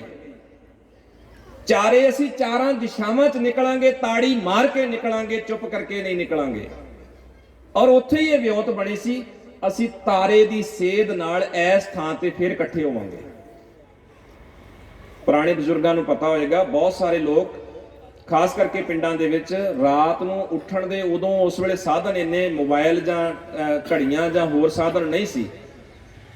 ਲੋਕ ਤਾਰਿਆਂ ਦੇ ਹਿਸਾਬ ਨਾਲ ਹੀ ਉੱਠਦੇ ਸੀ, ਤਾਰਿਆਂ ਦੇ ਹਿਸਾਬ ਨਾਲ ਹੀ ਬਾਕੀ ਗੱਲਾਂ ਬਾਤਾਂ ਤੈਅ ਕਰਦੇ ਸੀ। ਪਰਛਾਵਿਆਂ ਦੇ ਹਿਸਾਬ ਨਾਲ ਹੀ, ਕੰਧਾਂ ਕੌਲਿਆਂ ਦੇ ਪਰਛਾਵਿਆਂ ਦੇ ਹਿਸਾਬ ਨਾਲ ਹੀ ਟਾਈਮ ਮਿਲਦੇ ਸੀ, ਹੋਰ ਕੋਈ ਸਾਧਨ ਨਹੀਂ ਸੀ। ਔਰ ਇਹ ਗੜੀ ਦੇ ਵਿੱਚੋਂ ਹੀ ਵਿਉਂਤ ਹੋਈ ਕਿ ਇਸ ਤਾਰੇ ਦੀ ਸੇਧ ਨਾਲ ਅਸੀਂ ਇਸ ਥਾਂ ਤੇ ਇਸ ਵੇਲੇ ਇਕੱਠੇ ਹੋਵਾਂਗੇ। ਔਰ ਜਦੋਂ ਭਾਈ ਦਇਆ ਸਿੰਘ, ਧਰਮ ਸਿੰਘ ਹੋਰੀ ਇਹ ਲੱਭਦੇ ਲਭਾਉਂਦੇ ਉਸ ਥਾਂ ਤੇ ਪਹੁੰਚੇ, ਔਰ ਤੁਸੀਂ ਅੰਦਾਜ਼ਾ ਲਾਓ ਉਸ ਵੇਲੇ ਇਹਨਾਂ ਦੇ ਮਨ ਦੀ ਸਥਿਤੀ ਕੀ ਹੋਏਗੀ। ਭਾਈ ਧਰਮ ਸਿੰਘ, ਭਾਈ ਦਇਆ ਸਿੰਘ, ਜਿਨ੍ਹਾਂ ਨੇ ਆਨੰਦਪੁਰ ਸਾਹਿਬ ਦੀ ਧਰਤੀ ਤੇ ਸਤਿਗੁਰੂ ਨੂੰ ਤਖਤ ਤੇ ਬੈਠਿਆਂ ਵੇਖਿਆ, ਜਿਨ੍ਹਾਂ ਨੇ ਸਤਿਗੁਰੂ ਜੀ ਦੇ ਮੋਢੇ ਤੇ ਬਾਜ ਵੇਖਿਆ, ਸਿਰ ਤੇ ਕਲਗੀ ਵੇਖੀ, ਜਿੱਥੇ ਰੌਣਕਾਂ ਵੇਖੀਆਂ, ਸਿਰ ਤੇ ਚੌਰ ਹੁੰਦਾ ਵੇਖਿਆ, ਅੱਜ ਸਤਿਗੁਰੂ ਧਰਤੀ ਤੇ ਲੇਟੇ ਹੋਏ ਸੀ। ਸਿਰ ਦੇ ਥੱਲੇ ਮਿੱਟੀ ਦੀ ਭੀਮ ਸੀ, ਸਰਾਣਾ ਸੀ, ਸਾਰਾ ਜਾਮਾ ਲੀਰੋ ਲੀਰ ਸੀ, ਲੱਤਾਂ ਕੰਡਿਆਂ ਦੇ ਨਾਲ, ਝਾੜੀਆਂ ਦੇ ਨਾਲ ਛਿੱਲੀਆਂ ਹੋਈਆਂ ਸੀ, ਝਰੀਟਾਂ ਵੱਜੀਆਂ ਸੀ, ਔਰ ਕਿੱਡੇ ਭਰੇ ਮਨ ਨਾਲ ਨੇੜੇ ਜਾ ਕੇ ਖਲੋ ਕੇ ਨਮਸਕਾਰ ਕੀਤੀ। ਫਿਰ ਆਪਸ ਵਿੱਚ ਇਸ਼ਾਰਾ ਕੀਤਾ, ਮਹਾਰਾਜ ਨੂੰ ਉਠਾਉਣਾ ਨਹੀਂ। ਖੋਰੇ ਕਿੰਨਿਆਂ ਦਿਨਾਂ ਦੇ ਬਾਅਦ ਅੱਜ ਸਤਿਗੁਰੂ ਥੋੜਾ ਜਿਹਾ ਟਿਕ ਲੈਣ ਦਿਓ, ਟਿਕ ਲੈਣ ਦਿਓ। ਕਿੰਨੇ ਦਿਨ ਨਾ ਕੁਝ ਖਾਧਾ, ਨਾ ਸੌਂ ਕੇ ਦੇਖਿਆ, ਇੰਨਾ ਹੀ ਹਾਲਾਤਾਂ 'ਚ ਗੁਜ਼ਰਦੇ ਆਏ। ਸੌਂ ਲੈ, ਟਿਕ ਲੈਣ ਦਿਓ, ਟਿਕੇ ਰਹੇ। ਔਰ ਉੱਥੇ ਸਾਡੇ ਜਿਹੜੇ ਕਵੀ ਲੋਕ ਆ ਨਾ, ਉਹਨਾਂ ਨੇ ਮਹਾਰਾਜ ਸੱਚੇ ਪਾਤਸ਼ਾਹ ਜੀ ਨੂੰ ਮਾਛੀਵਾੜੇ ਦੇ ਜੰਗਲ ਵਿੱਚ ਲੇਟਿਆਂ ਵੇਖ ਕੇ, ਧਰਤੀ ਤੇ ਮਿੱਟੀ ਤੇ ਲੇਟਿਆਂ ਵੇਖ ਕੇ, ਉਹਨਾਂ ਨੇ ਆਪਣੀ ਕਵਿਤਾ ਦੇ ਬੋਲ ਕਹਿ, ਉਹ ਤਾਂ ਕੰਡਿਆਂ ਤੇ ਸੁੱਤਾ ਸੀ, ਮੇਰੀ ਕੌਮ ਨੂੰ ਕੰਡਾ ਰੜਕੇ ਨਾ। ਔਰ ਗੁਰੂ ਸਵਾਰਿਓ, ਗੁਰੂ ਸਾਡੇ ਕੰਡੇ ਚੁਗਦਾ, ਗੁਰੂ ਸਾਡੇ ਕੰਡੇ ਚੁਗਦਾ, ਗੁਰੂ ਸਾਡੇ ਘਰ ਵਸਾਉਂਦਾ, ਗੁਰੂ ਸਾਨੂੰ ਖੁਸ਼ਹਾਲੀਆਂ ਤਰੱਕੀਆਂ ਬਖਸ਼ਦਾ ਰਿਹਾ, ਗੁਰੂ ਸਾਨੂੰ ਭੁੱਖਿਆਂ ਨੂੰ ਰੋਟੀ ਦੇ ਪ੍ਰਬੰਧ ਕਰਕੇ ਦਿੰਦਾ ਰਿਹਾ। ਇੰਨੀਆਂ ਵੱਡੀਆਂ ਮਿਹਰਾਂ, ਬਖਸ਼ਿਸ਼ਾਂ ਤੇ ਪਰਉਪਕਾਰ ਕਰਨ ਵਾਲਾ ਸਤਿਗੁਰੂ ਸਾਨੂੰ ਵਸਾਉਂਦਾ ਆਪਣਾ ਘਰ ਤੇ ਪਰਿਵਾਰ ਸਾਡੇ ਤੋਂ ਕੁਰਬਾਨ ਕਰ ਗਿਆ। ਕਿੰਨੀ ਕਦਰ ਕਰਦੇ ਆ, ਕੀ ਜਾਣਦੇ ਆ ਅਸੀਂ? ਆਪਣੇ ਘਰਾਂ ਦੇ ਅੰਦਰ ਬਹਿ ਕੇ ਇਸ ਗੱਲ ਦੇ ਉੱਤੇ ਚਰਚਾ ਕਰਿਓ।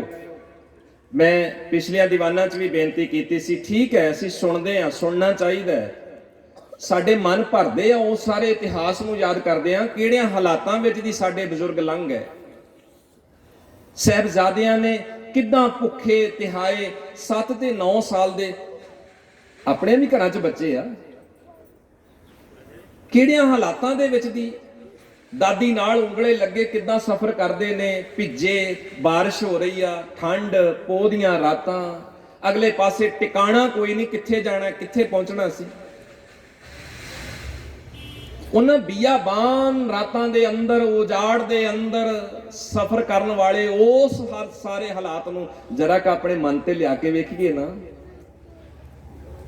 ਪਰ ਮੈਂ ਜਿਹੜੀ ਬੇਨਤੀ ਕਰਨ ਲੱਗਾ, ਜਰਾ ਕ ਅੰਦਾਜ਼ਾ ਲਾਇਓ, ਸਤਿਗੁਰੂ ਨੇ ਆਪਣਾ ਪਰਿਵਾਰ, ਆਪਣੇ ਸਤਿਕਾਰਯੋਗ ਪਿਆਰੇ ਮਾਤਾ ਜੀ, ਆਪਣਾ ਆਨੰਦਪੁਰ ਜਿਹੜਾ ਕਿ ਸਤਿਗੁਰੂ ਗੁਰੂ ਗੋਬਿੰਦ ਸਿੰਘ ਮਹਾਰਾਜ ਜੀ ਦੇ ਦਾਦੀ ਜੀ ਦੇ ਨਾਂ ਤੇ ਵਸਿਆ, ਚੱਕ ਨਾਨਕੀ, ਅਸੀਂ ਕੀ ਕਦਰ ਕੀਤੀ ਹੈ? ਕਿ ਮਹਾਰਾਜ ਨੇ ਇਹ ਸਾਰੇ ਪਰਉਪਕਾਰ, ਇਹ ਸਾਰੀਆਂ ਗੱਲਾਂ, ਇਹ ਸਾਰਾ ਇਤਿਹਾਸ ਆਪਣੀਆਂ ਅੱਖਾਂ ਦੇ ਸਾਹਮਣੇ ਆਪਣੇ ਜਵਾਨ ਸੋਹਣੇ ਪੁੱਤਾਂ ਨੂੰ ਬਰਸ਼ੀਆਂ, ਤਲਵਾਰਾਂ, ਨੇਜੇ ਖਾਂਦਿਆਂ ਇਸ ਲਈ ਤੱਕਿਆ ਸੀ ਕਿ ਅਸੀਂ ਆਹ ਸਾਰਾ ਕੁਝ ਕਰਾਂਗੇ? ਅਸੀਂ ਰੰਗਾਂ, ਪਾਰਟੀਆਂ ਤੇ ਅਸੀਂ ਧੜਿਆਂ ਦੇ ਵਿੱਚ ਵੰਡੇ ਜਾਵਾਂਗੇ, ਇੱਕ ਦੂਜੇ ਦੀਆਂ ਪੱਗਾਂ ਲਾਵਾਂਗੇ? ਇਸ ਲਈ ਸਾਰਾ ਕੁਝ ਇਹ ਇਤਿਹਾਸ, ਏਡਾ ਵੱਡਾ ਇਤਿਹਾਸ। ਔਰ ਉਹ ਬੋਲ ਤਾਂ ਤੁਹਾਡੇ ਯਾਦ ਹੀ ਹੈ ਨਾ ਸਾਰਿਆਂ ਦੇ, ਇਨ ਪੁੱਤਰਨ ਕੇ ਸੀਸ ਪਰ ਵਾਰ ਦੀਏ ਸੁਤ ਚਾਰ, ਚਾਰ ਮੂਏ, ਬੋਲੋ, ਚਾਰ ਮੂਏ ਤਾਂ ਕਿਆ ਭਇਆ ਜੀਵਤ, ਕੌਣ ਹੈ ਕਈ ਹਜ਼ਾਰ? ਕਿਹਦੇ ਵੱਲ ਉਂਗਲ ਕੀਤੀ ਸੀ? ਕੌਣ ਸੀ ਸਾਹਮਣੇ ਉਦੋਂ?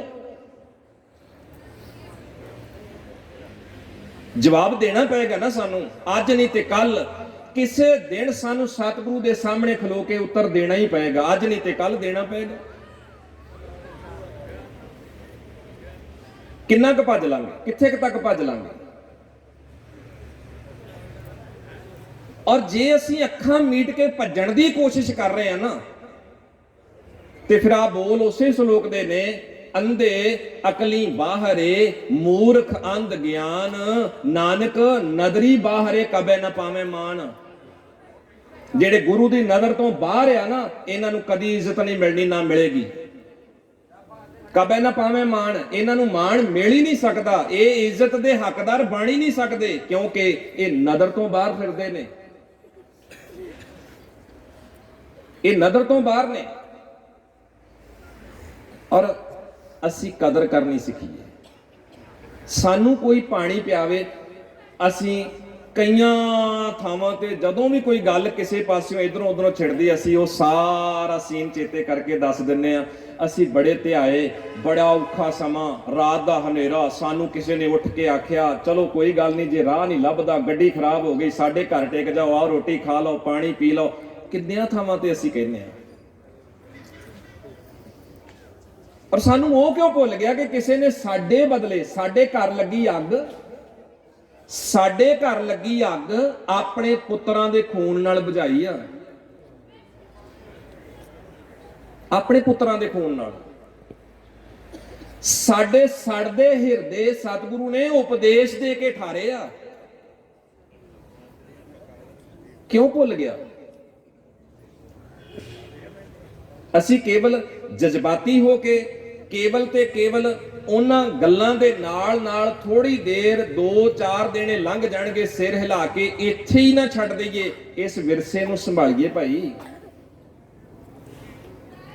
ਫਿਰ ਇੱਕ ਵਾਰੀ ਕਰੀਏ।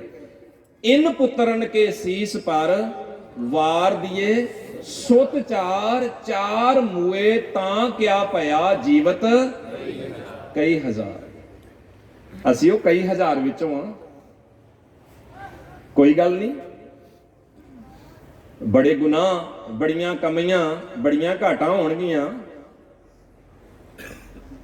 ਸਤਿਗੁਰੂ ਜੀ ਨਾਲ ਸਾਹਮਣੇ ਬਹਿ ਕੇ ਜਰਾ ਕੁ ਦਿਲ ਤੇ ਹੱਥ ਰੱਖ ਕੇ, ਦਿਮਾਗ ਟਿਕਾਣੇ ਤੇ ਕਰਕੇ, ਮਹਾਰਾਜ ਦੇ ਸਾਹਮਣੇ ਬਹਿ ਕੇ ਇੱਕ ਵਾਰੀ ਇੰਨੀ ਗੱਲ ਸਿਰ ਨਿਵਾ ਕੇ ਪ੍ਰਵਾਨ ਤਾਂ ਜ਼ਰੂਰ ਕਰ ਲਈਏ ਨਾ। ਕੋਟ ਅਪਰਾਧ ਭਰੇ ਭੀ ਤੇਰੇ ਚਿਹਰੇ ਰਾਮ, ਹਾਂ ਤੇਰੇ ਹੀ, ਅਸੀਂ ਜਾਂਦੇ ਨਹੀਂ ਕਿਤੇ ਵੀ। ਬੜੇ ਗੁਨਾਹ, ਬੜੀਆਂ ਗਲਤੀਆਂ ਹੋਣਗੀਆਂ, ਤੇਰੇ ਆ ਅਸੀਂ, ਨਹੀਂ ਕਿਤੇ ਜਾਵਾਂਗੇ। ਔਰ ਕਈ ਵਾਰ ਜਿਹੜੇ ਅਸੀਂ ਹਾਲਾਤ ਸਿਰਜੇ ਆ ਨਾ, ਜਿੱਦਾਂ ਦਾ ਅਸੀਂ ਵਿਚਰ ਰਹੇ ਆ, ਜੋ ਸਾਡੇ ਆਲੇ ਦੁਆਲੇ ਹੋ ਰਿਹਾ, ਜਿੱਦਾਂ ਦਾ ਅਸੀਂ ਆਪਣੇ ਘਰਾਂ ਦਾ ਵਾਤਾਵਰਨ ਬਣਾਇਆ, ਸਮਾਜ ਨੂੰ ਜਿਸ ਤਰੀਕੇ ਨਾਲ ਅਸੀਂ ਚਲਾ ਰਹੇ ਹਾਂ, ਜਿਸ ਦਿਸ਼ਾ ਵਿੱਚ ਅਸੀਂ ਲਗਾਤਾਰ ਸਫ਼ਰ ਕਰ ਰਹੇ ਹਾਂ। ਕਈ ਵਾਰ ਸੱਚੇ ਪਾਤਸ਼ਾਹ ਮਹਾਰਾਜ ਸੱਚੇ ਪਾਤਸ਼ਾਹ ਜੀ ਦੇ ਹਜ਼ੂਰ ਬੈਠ ਕੇ ਦਿਲ ਕੰਬਦਾ ਆ, ਔਰ ਮਹਾਰਾਜ ਸੱਚੇ ਪਾਤਸ਼ਾਹ ਜੀ ਦੇ ਨਾਲ ਜਿਹੜੇ ਇਸ ਹਾਲਾਤ ਨੂੰ ਸਮਝਦੇ ਆ, ਕਦੀ ਗੱਲ ਕਰਕੇ ਵੇਖੋ ਕਿ ਮਹਾਰਾਜ ਤੁਹਾਡੇ ਬੜੇ ਪਰਉਪਕਾਰ ਨੇ, ਤੁਸਾਂ ਬੜੀਆਂ ਮਿਹਰਾਂ ਕੀਤੀਆਂ, ਕਿਸੇ ਗੱਲ ਦੀ ਕੋਈ ਕਮੀ ਨਹੀਂ ਛੱਡੀ, ਸਭ ਕੁਝ ਦਿੱਤਾ। ਪਰ ਇੰਨਾ ਕੁ ਜ਼ਰੂਰ ਪੁੱਛੀਏ ਸੱਚੇ ਪਾਤਸ਼ਾਹ, ਉਸ ਦਿਨ ਤੁਹਾਡੇ ਮਨ 'ਚ ਕੀ ਸੀ? ਕੀ ਸੋਚਿਆ ਸੀ ਤੁਸੀਂ? ਕੀ ਸਵਾਲ, ਕੀ ਵਲਵਲੇ ਸੀ ਉਸ ਵੇਲੇ ਤੁਹਾਡੇ ਮਨ 'ਚ? ਮਹਾਰਾਜ ਸੱਚੇ ਪਾਤਸ਼ਾਹ, ਤੁਸੀਂ ਕੀ ਉਸ ਵੇਲੇ ਸਾਰਾ ਦੇਖਿਆ ਸੀ ਜਦੋਂ ਤੁਸੀਂ ਆਪਣੇ ਹੋਣਹਾਰ, ਲਾਇਕ, ਸੋਹਣੇ, ਵਿਦਵਾਨ ਪੁੱਤ, ਫਿਰ ਇੱਕ ਵਾਰੀ ਬੋਲਾਂ ਜੀ, ਮਹਾਰਾਜ ਕੀ ਸੋਚਿਆ ਸੀ ਉਸ ਵੇਲੇ? ਕੀ ਵੇਖਿਆ ਸੀ? ਤੁਹਾਡੇ ਮਨ 'ਚ ਕੀ ਸੀ ਜਦੋਂ ਤੁਸੀਂ ਆਪਣੇ ਹੋਣਹਾਰ, ਸੋਹਣੇ, ਲਾਇਕ, ਜਵਾਨ ਤੇ ਵਿਦਵਾਨ ਪੁੱਤ ਆਪਣੀ ਗੋਦ ਵਿੱਚੋਂ ਉਠਾ ਕੇ ਆਪਣੇ ਸਾਹਮਣੇ ਬਰਸ਼ੀਆਂ ਖਾਂਦੇ ਵੇਖੇ ਤੇ ਸਾਨੂੰ ਨਲਾਇਕਾਂ ਨੂੰ ਚੁੱਕ ਕੇ ਤੂੰ ਗੋਦ ਵਿੱਚ ਬਿਠਾ ਲਿਆ? ਕੀ ਵੇਖਿਆ ਸੀ ਉਸ ਵੇਲੇ? ਸਾਡੇ 'ਚ ਉਸ ਵੇਲੇ ਕੀ ਸੀ? ਤੂੰ ਆਪਣੇ ਸਾਹਮਣੇ ਬਿਨਾਂ ਕਫਨਾਂ ਤੋਂ ਛੱਡ ਕੇ ਤੁਰ ਗਿਆ, ਔਰ ਸਾਨੂੰ ਨਲਾਇਕਾਂ ਨੂੰ ਚੁੱਕ ਕੇ, ਲਿਬੜਿਆਂ ਡਿੱਗਿਆਂ ਨੂੰ ਚੁੱਕ ਕੇ ਤੂੰ ਆਪਣੀ ਗੋਦ ਵਿੱਚ ਬਿਠਾ ਕੇ ਗਲ ਨਾਲ ਲਾ ਕੇ ਮਾਣ ਦਿੱਤਾ, ਇਹ ਮੇਰੇ ਨੇ, ਇਹ ਮੇਰਾ ਅਜੀਤ ਸਿੰਘ ਹੈ, ਇਹ ਜੁਝਾਰ ਸਿੰਘ, ਜੋਰਾਵਰ ਸਿੰਘ, ਫਤਿਹ ਸਿੰਘ, ਇਹ 4 ਸੀ, ਇਹ ਹਜ਼ਾਰਾਂ ਮੇਰੇ ਨੇ। ਕੀ ਵੇਖਿਆ ਸੀ ਉਸ ਵੇਲੇ? ਕੀ ਸੀ ਉਸ ਵੇਲੇ ਸਾਡੇ ਵਿੱਚ? ਔਰ ਅੱਜ ਅਸੀਂ ਕਿਹੜੇ ਪਾਸੇ ਤੁਰ ਗਏ? ਅੱਜ ਸਾਡੇ 'ਚ ਉਹ ਗੱਲ ਕਿਉਂ ਨਹੀਂ? ਅੱਜ ਸਾਡੇ 'ਚ ਉਹ ਹਿੰਮਤ ਕਿਉਂ ਨਹੀਂ? ਕਿਸੇ ਨਾਲ ਨਹੀਂ ਲੜਨ ਜਾਣਾ। ਗੁਰੂ ਸਾਹਿਬ ਕਿਸੇ ਤੇ ਹਮਲਾ ਕਰਨ ਨਹੀਂ ਗਏ, ਕਿਸੇ ਥਾਂ ਇੱਕ ਵੀ। 14 ਜੰਗਾਂ ਸਤਿਗੁਰੂ ਗੁਰੂ ਗੋਬਿੰਦ ਸਿੰਘ ਮਹਾਰਾਜ ਦੇ ਜੀਵਨ ਕਾਲ ਦੀਆਂ, 4 ਜੰਗਾਂ ਗੁਰੂ ਹਰਗੋਬਿੰਦ ਸਾਹਿਬ ਜੀ ਦੇ ਜੀਵਨ ਕਾਲ ਦੀਆਂ, ਤੁਸੀਂ ਇੱਕ ਵੀ ਜੰਗ ਐਸੀ ਕੱਢ ਲਓ ਜਿੱਥੇ ਮਹਾਰਾਜ ਆਪ ਹਮਲਾ ਕਰਨ ਗਏ ਹੋਣ, ਮਹਾਰਾਜ ਨੇ ਆਪ ਘੇਰਾ ਪਾਇਆ ਹੋਵੇ? ਨਹੀਂ, ਕਿਤੇ ਵੀ ਨਹੀਂ। ਮਹਾਰਾਜ ਕਿਤੇ ਲੜਨ ਨਹੀਂ ਗਏ। ਹਾਂ, ਜਿਹੜੇ ਆਏ ਚੜ ਕੇ ਉਹਨਾਂ ਨੂੰ ਉੱਤਰ ਫਿਰ ਜ਼ਰੂਰ ਦਿੱਤਾ, ਜ਼ਰੂਰ ਉੱਤਰ ਦਿੱਤਾ। ਔਰ ਇੱਕ ਘਟਨਾ ਹੋਰ ਛੋਟੀ ਜੀ ਕਹਿ ਕੇ ਮੈਂ ਤੁਹਾਡੇ ਕੋਲੋਂ ਮੁਆਫੀ ਮੰਗ ਲੈਣਾ। ਜਦੋਂ ਭੰਗਾਣੀ ਦਾ ਯੁੱਧ ਹੋਇਆ ਨਾ, ਹਾਲਾਤ ਬਣੇ, ਉਹ ਪਹਾੜੀ ਰਾਜਿਆਂ ਨੇ ਜਦੋਂ ਸਾਰਾ ਹਾਲਾਤ ਸਿਰਜ ਦਿੱਤਾ, ਮਹਾਰਾਜ ਸੱਚੇ ਪਾਤਸ਼ਾਹ ਪੌਂਟੇ ਦੀ ਧਰਤੀ ਤੇ ਸੀ। ਮਹਾਰਾਜ ਨੂੰ ਬਰਾਬਰ ਨਾਲ ਜਿੰਨੀ ਕੁ ਤਿਆਰੀ ਹੋ ਸਕਦੀ ਸੀ ਕਰਨੀ ਪਈ। 500 ਪਠਾਨ ਔਰੰਗਜ਼ੇਬ ਨੇ ਆਪਣੀ ਫੌਜ ਵਿੱਚੋਂ ਕੱਢ ਦਿੱਤਾ ਸੀ। 500 ਪਠਾਨ। ਉਹ ਜਿਹੜੇ 500 ਪਠਾਨ ਕੱਢੇ, ਉਹ ਤੁਰਦੇ ਤੁਰਦੇ ਵਿਚਾਰੇ ਪੀਰ ਬੁੱਧੂ ਸ਼ਾਹ ਦੇ ਪੈਰੀਂ ਆ ਪਏ ਵੀ ਸਾਡਾ ਤਾਂ ਘਰਾਂ ਦਾ ਗੁਜ਼ਾਰਾ ਰੁਕ ਗਿਆ, ਮਾਰੇ ਜਾਵਾਂਗੇ ਅਸੀਂ ਕਿੱਥੇ ਜਾਈਏ? ਔਰ ਪੀਰ ਬੁੱਧੂ ਸ਼ਾਹ ਨੇ ਉਹਨਾਂ ਦੀ ਹਾਲਤ ਨੂੰ ਵੇਖ ਕੇ ਮਹਾਰਾਜ 10ਵੇਂ ਪਾਤਸ਼ਾਹ ਜੀ ਦੇ ਸਾਹਮਣੇ ਹੱਥ ਜੋੜੇ, ਆਖਿਆ ਮਹਾਰਾਜ ਇਹਨਾਂ ਦਾ ਕੋਈ ਵਾਲੀ ਵਾਰਸ ਨਹੀਂ, ਔਰੰਗਜ਼ੇਬ ਨੇ ਵੀ ਕੱਢ ਦਿੱਤੇ ਆ, ਜੇ ਤੁਹਾਡੇ ਲੰਗਰ ਚੋਂ ਪ੍ਰਸ਼ਾਦਾ ਛਕ ਲੈਣ। ਮਹਾਰਾਜ ਨੇ ਆਖਿਆ ਕੋਈ ਗੱਲ ਨਹੀਂ, ਸੰਭਾਲਾਂਗੇ। 500 ਪਠਾਨ ਭਰਤੀ ਕੀਤਾ। ਔਰ ਇਹ ਵੀ ਮਿਲਦਾ ਹੈ ਕਿ ਪੌਂਟਾ ਸਾਹਿਬ ਦੀ ਧਰਤੀ ਤੇ 500 ਉਦਾਸੀ ਸਾਧੂ ਵੀ ਰਹਿੰਦਾ ਸੀ, ਇਕੱਠਾ ਹੋਇਆ ਸੀ। ਜਦੋਂ ਇਹ ਜੰਗ ਵਾਲੇ ਹਾਲਾਤ ਬਣੇ, ਉਹ 500 ਪਠਾਨ ਰਾਤ ਨੂੰ ਦੌੜ ਗਿਆ। ਹਾਲਾਤ ਵੇਖੋ, ਜਦੋਂ ਅਗਲੇ ਚੜ ਰਹੇ ਨੇ, ਚੜ੍ਹਾਈ ਕਰ ਰਹੇ ਨੇ, 500 ਰਾਤ ਨੂੰ ਨਿਕਲ ਗਏ। 499 ਉਹ ਉਦਾਸੀ ਸਾਧੂ ਜਿਹੜੇ ਕੜਾਹ ਖਾਣ ਲਈ ਇਕੱਠੇ ਹੋਏ ਸੀ, ਅੱਜ ਉਹ ਵੀ ਨਿਕਲ ਗਏ। ਇੱਕ ਰਹਿ ਗਿਆ ਸੀ ਮਹੰਤ ਕਿਰਪਾਲ ਦਾਸ, ਸਿਰਫ ਇੱਕ, ਬਾਕੀ ਦੌੜ ਗਏ। ਅੰਦਾਜ਼ਾ ਲਾਓ, 1000 ਬੰਦਾ ਤਾਂ ਇਹੀ ਦੌੜ ਗਿਆ। ਔਰ ਜਦੋਂ ਇਹ ਸੂਚਨਾ ਛੇਤੀ ਛੇਤੀ ਅੱਗ ਦੀ ਤਰ੍ਹਾਂ ਪੀਰ ਬੁੱਧੂ ਸ਼ਾਹ ਕੋਲ ਪਹੁੰਚੀ, ਔਰ ਪੀਰ ਬੁੱਧੂ ਸ਼ਾਹ ਬਿਨਾਂ ਸੋਚਿਆਂ ਬਿਨਾਂ ਵਿਚਾਰਿਆਂ ਜਿੰਨਾ ਛੇਤੀ ਹੋ ਸਕਦਾ ਸੀ ਆਪਣੇ 700 ਮਰੀਦ ਆਪਣੇ ਭਰਾ ਤੇ ਪੁੱਤਰ ਲੈ ਕੇ ਰਾਤੋਂ ਰਾਤ ਮਹਾਰਾਜ ਦੇ ਜਾ ਹਜ਼ੂਰ ਹਾਜ਼ਰ ਹੋਇਆ। ਮੁਆਫੀ ਮੰਗੀ, ਨਮਸਕਾਰ ਕੀਤੀ ਸੱਚੇ ਪਾਤਸ਼ਾਹ, ਦਾਤਾ ਜੀ ਜੋ ਗੁਨਾਹ ਕਰ ਗਏ ਉਹਦੇ ਲਈ ਮੈਂ ਖਿਮਾ ਜਾਚਨਾ ਕਰਦਾ, ਜੋ ਤਿਲ ਫੁਲ ਮੇਰੇ ਕੋਲ ਸੀ ਨਾ ਇਸ ਵੇਲੇ ਮੈਂ ਲੈ ਕੇ ਹਾਜ਼ਰ ਹੋ ਗਿਆ। ਔਰ ਵਿਸ਼ਵਾਸ ਰੱਖਿਓ ਮੈਂ ਇਸ ਧਰਮ ਯੁੱਧ ਦੇ ਅੰਦਰ ਜੋ ਕੁਝ ਵੀ ਕਰ ਸਕਿਆ ਆਖਰੀ ਦਮ ਤੱਕ ਕਰਾਂਗਾ। ਪੰਗਾਣੀ ਦਾ ਯੁੱਧ ਹੋਇਆ ਔਰ ਸਤਿਗੁਰੂ ਦੀ ਉਸ ਵੇਲੇ ਫੌਜ 2000 ਸੀ, ਜਿਹੜੀ ਬਾਕੀ ਉੱਥੇ ਲੜੀ 2000 ਫੌਜ, ਜਿਹਦੇ ਚ ਪੀਰ ਬੁੱਧੂ ਸ਼ਾਹ ਦੇ 700 ਮਰੀਦ ਵੀ ਆ, ਪੁੱਤਰ ਤੇ ਭਰਾ ਵੀ ਆ। ਇਸ ਵਿੱਚ ਗੁਰੂ ਗੋਬਿੰਦ ਸਿੰਘ ਮਹਾਰਾਜ ਜੀ ਦੇ ਭੂਆ ਜੀ ਬੀਬੀ ਵੀਰੋ ਦੇ ਪੁੱਤਰ ਸੰਗੋ ਸ਼ਾਹ ਤੇ ਜੀਤ ਮੱਲ ਦੋਵੇਂ ਉਹ ਵੀ ਸ਼ਹੀਦ ਹੁੰਦੇ ਆ। ਔਰ 2000 ਦੇ ਸਾਹਮਣੇ ਲੜਨ ਵਾਲੀ ਫੌਜ ਪਹਾੜੀਆਂ ਦੀ 10000। ਸ਼ਾਮਾਂ ਤੱਕ ਘੋੜੇ ਛੱਡ ਕੇ ਰਾਸ਼ਨ ਸੁੱਟ ਕੇ ਸਿਰ ਤੇ ਪੈਰ ਰੱਖ ਕੇ ਦੌੜ ਗਏ। ਖਾਲੀ ਹੋ ਗਿਆ ਮੈਦਾਨ। ਮਹਾਰਾਜ ਨੇ ਸਾਰਾ ਮੈਦਾਨ ਸੰਭਾਲਿਆ। ਸਾਰੀਆਂ ਜਿਹੜੇ ਸਰੀਰ ਉੱਥੇ ਪਏ ਸੀ ਉਹਨਾਂ ਦੀ ਸੰਭਾਲ ਹੋਈ। ਮਹਾਰਾਜ ਵਾਪਸ ਪੌਂਟੇ ਆਏ। ਅਗਲੇ ਦਿਨ ਪੀਰ ਬੁੱਧੂ ਸ਼ਾਹ ਗਲ ਵਿੱਚ ਪੱਲਾ ਪਾ ਕੇ ਬੜੇ ਪਿਆਰ ਨਾਲ ਅਦਬ ਨਾਲ ਮਹਾਰਾਜ ਦੇ ਹਾਜ਼ਰ ਹੋਇਆ। ਸੱਚੇ ਪਾਤਸ਼ਾਹ ਫੇਰ ਵੀ ਕਦੀ ਲੋੜ ਪਈ ਆਪਣੇ ਨਿਮਾਣੇ ਸੇਵਕ ਨੂੰ ਯਾਦ ਜ਼ਰੂਰ ਕਰਿਓ। ਮਹਾਰਾਜ ਨੇ ਗਲ ਨਾਲ ਲਾਇਆ, ਪਿਆਰ ਕੀਤਾ, ਪੀਰ ਜੀ ਇਹ ਥੋੜਾ ਨਹੀਂ, ਇਹ ਗੁਰੂ ਨਾਨਕ ਦੇ ਘਰ ਲਈ ਬਹੁਤ ਹੈ। ਪੀਰ ਜੀ ਇਸ ਵੇਲੇ ਜੋ ਤੁਸੀਂ ਕੀਤਾ ਹੈ ਉਹਦੇ ਲਈ ਗੁਰੂ ਨਾਨਕ ਦਾ ਘਰ ਖੁਸ਼ ਹੈ, ਮੰਗੋ ਕੀ ਮੰਗਦੇ ਹੋ। ਔਰ ਪੀਰ ਬੁੱਧੂ ਸ਼ਾਹ ਨੇ ਕੀ ਆਖਿਆ ਸੀ? ਆਹੀ ਕੰਗਾ, ਬਸ ਇਸ ਤੋਂ ਅੱਗੇ ਹੋਰ ਕੁਝ ਨਹੀਂ। ਔਰ ਮਹਾਰਾਜ ਨੇ ਉਹ ਕੰਗਾ ਵੀ ਦੇ ਦਿੱਤਾ, ਸ੍ਰੀ ਸਾਹਿਬ ਦਿੱਤੀ, 4 ਅੱਖਰ ਕਾਗਜ਼ ਤੇ ਲਿਖ ਕੇ ਹੁਕਮਨਾਮੇ ਦੇ ਰੂਪ ਵਿੱਚ ਉਹਦੇ ਮਾਣ ਵਿੱਚ ਉਹਨੂੰ ਦਿੱਤੇ। ਔਰ ਆਖਿਆ ਪੀਰ ਜੀ ਰੁਕੋ। ਉਹ ਦਸਤਾਰ ਨੂੰ ਅੱਧ ਵਿੱਚੋਂ ਪਾੜਿਆ, ਜੋੜ ਕੇ ਉਹਦੇ ਹੱਥਾਂ ਤੇ ਧਰੀ। ਪੀਰ ਖੁਸ਼ੀ ਖੁਸ਼ੀ ਰਵਾਨਾ ਹੋਇਆ, ਘਰ ਪਹੁੰਚਿਆ। ਘਰ ਵਾਲੀ ਨਸੀਰਾਂ ਅੱਗੋਂ ਮੋਹ ਦੇ ਉਛਾਲੇ ਵਿੱਚ ਆ ਗਈ, ਅੱਖਾਂ ਭਰੀਆਂ, ਤਾਹਾਂ ਨਿਕਲੀਆਂ, ਮੇਰੇ ਪੁੱਤ ਨਾਲ ਨਹੀਂ ਆਏ। ਔਰ ਜਦੋਂ ਪੀਰ ਬੁੱਧੂ ਸ਼ਾਹ ਅੱਗੇ ਵਧਿਆ, ਪਿਆਰ ਨਾਲ ਧਰਵਾਸ ਦਿੱਤਾ, ਆਖਿਆ ਨਸੀਰਾਂ ਝੋਲੀ ਕਰ, ਝੋਲੀ ਕਰ। ਔਰ ਜਦੋਂ ਨਸੀਰਾਂ ਨੇ ਆਪਣੇ ਉਹ ਸਿਰ ਤੇ ਲਿਆ ਹੋਇਆ ਕੱਪੜਾ ਇਦਾਂ ਝੋਲੀ ਬਣਾ ਕੇ ਕੀਤਾ, ਪੀਰ ਬੁੱਧੂ ਸ਼ਾਹ ਨੇ ਉਹ ਸ੍ਰੀ ਸਾਹਿਬ, ਉਹ ਹੁਕਮਨਾਮੇ ਦੇ 4 ਅੱਖਰ ਜਿਹੜੇ ਸਤਿਗੁਰੂ ਨੇ ਵਡਿਆਈ ਮਾਣ ਦੇ ਲਿਖੇ, ਔਰ ਉਹ ਕੰਗਾ, ਉਹ ਦਸਤਾਰ ਜਦੋਂ ਨਸੀਰਾਂ ਦੇ ਹੱਥਾਂ ਤੇ ਟਿਕਾਏ, ਨਸੀਰਾਂ ਨੇ ਹੋਰ ਪਿਆਰ ਨਾਲ ਆਖਿਆ ਸੀ, ਜੇ 2 ਕੁਰਬਾਨ ਕੀਤਿਆਂ ਗੁਰੂ ਨੇ ਆ ਮਾਣ ਦਿੱਤਾ ਤੇ ਆ 2 ਲੈ ਕੇ ਨਹੀਂ ਸੀ ਆਉਣੇ, ਇਹ ਵਾਰ ਆਉਣੇ ਸੀ।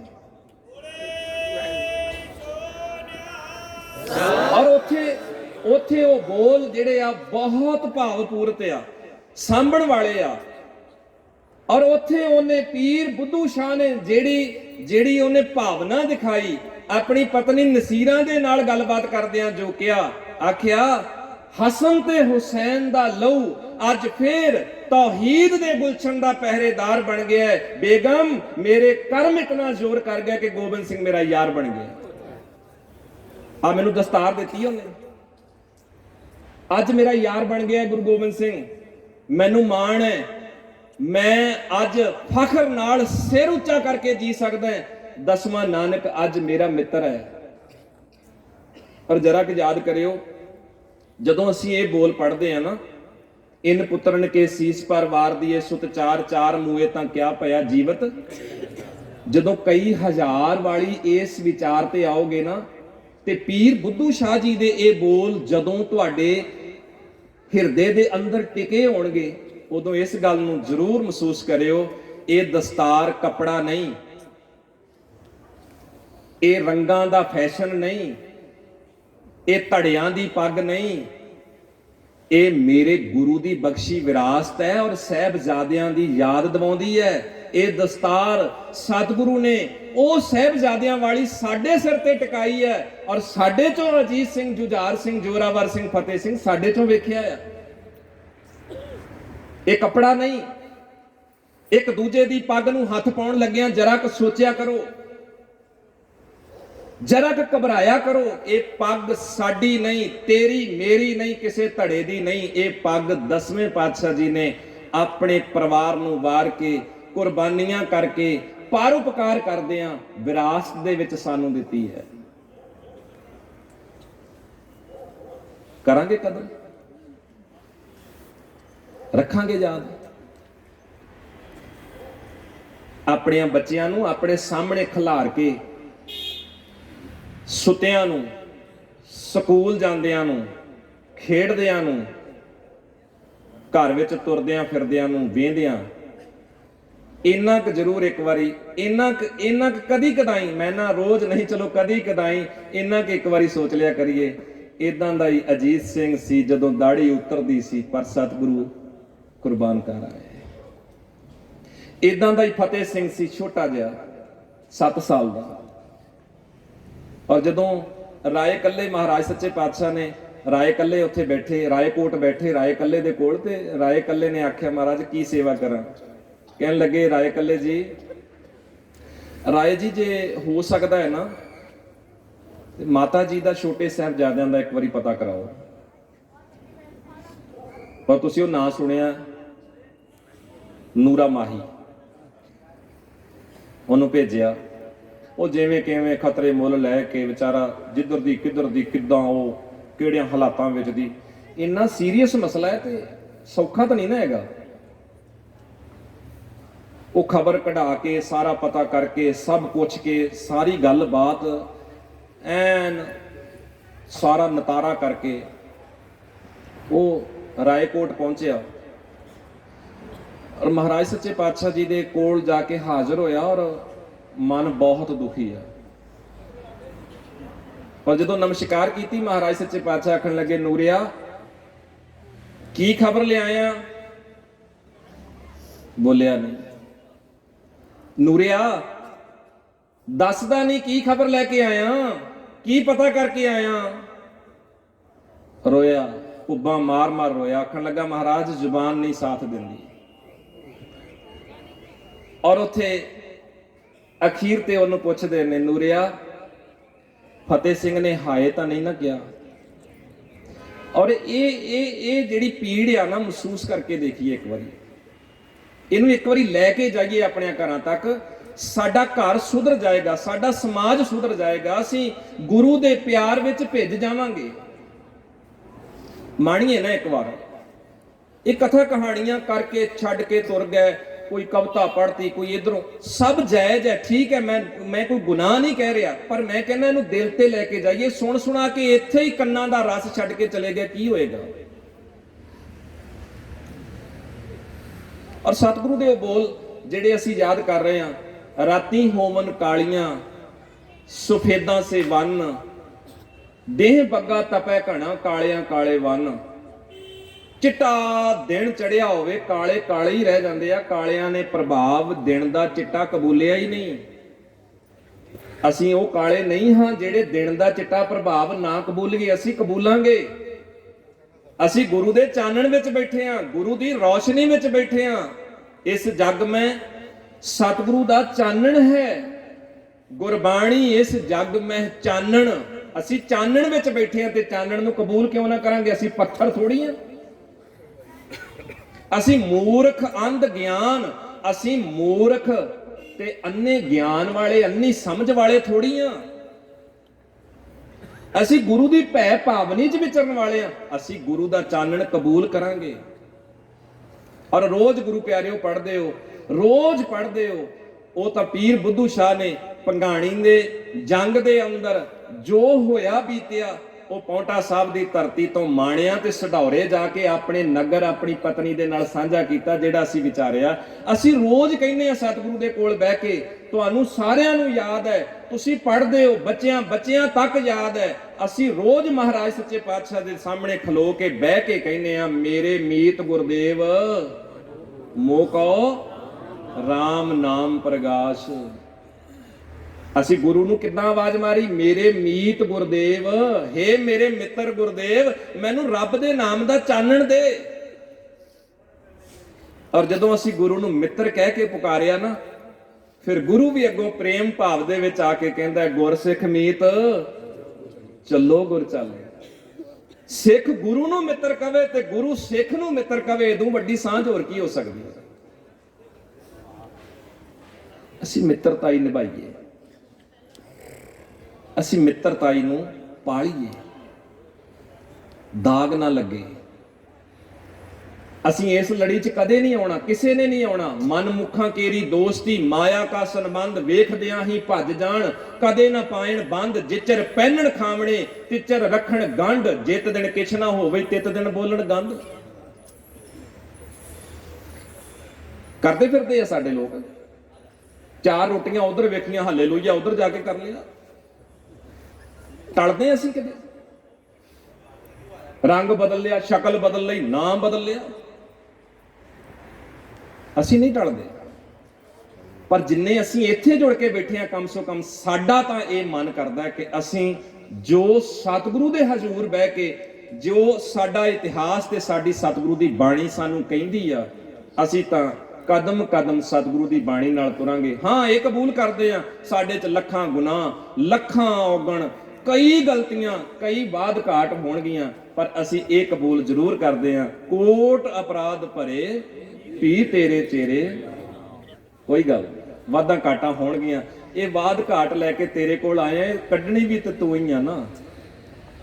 ਸਤਿਗੁਰ ਖੋਟਿਓਂ ਖਰੇ ਕਰੇ, ਸਤਿਗੁਰੂ ਖੋਟੇ ਤੋਂ ਖਰੇ ਕਰਨ ਦੀ ਸਮਰੱਥਾ ਵੀ ਰੱਖਦਾ। ਆ ਜਾਈਏ, ਕੋਈ ਗੱਲ। ਆਪਣਿਆਂ ਬੱਚਿਆਂ ਨੂੰ ਸਾਬਤ ਸੂਰਤ ਰੱਖੋ। ਭੈਣੋ, ਹੱਥ ਜੋੜ ਕੇ ਬੇਨਤੀ ਆ, ਮੈਨੂੰ ਪਤਾ ਕੌੜਾ ਲੱਗੇਗਾ, ਔਖਾ ਹੋਏਗਾ, ਫੈਸ਼ਨ ਦਾ ਖਹਿੜਾ ਛੱਡ ਕੇ ਅਸੀਂ ਗੁਰੂ ਦੀ ਵਿਰਾਸਤ ਨੂੰ ਸੰਭਾਲੀਏ, ਛੱਡ ਦਈਏ। ਕੁਛ ਨਹੀਂ ਰੱਖਿਆ ਇਹਨਾਂ ਗੱਲਾਂ 'ਚ।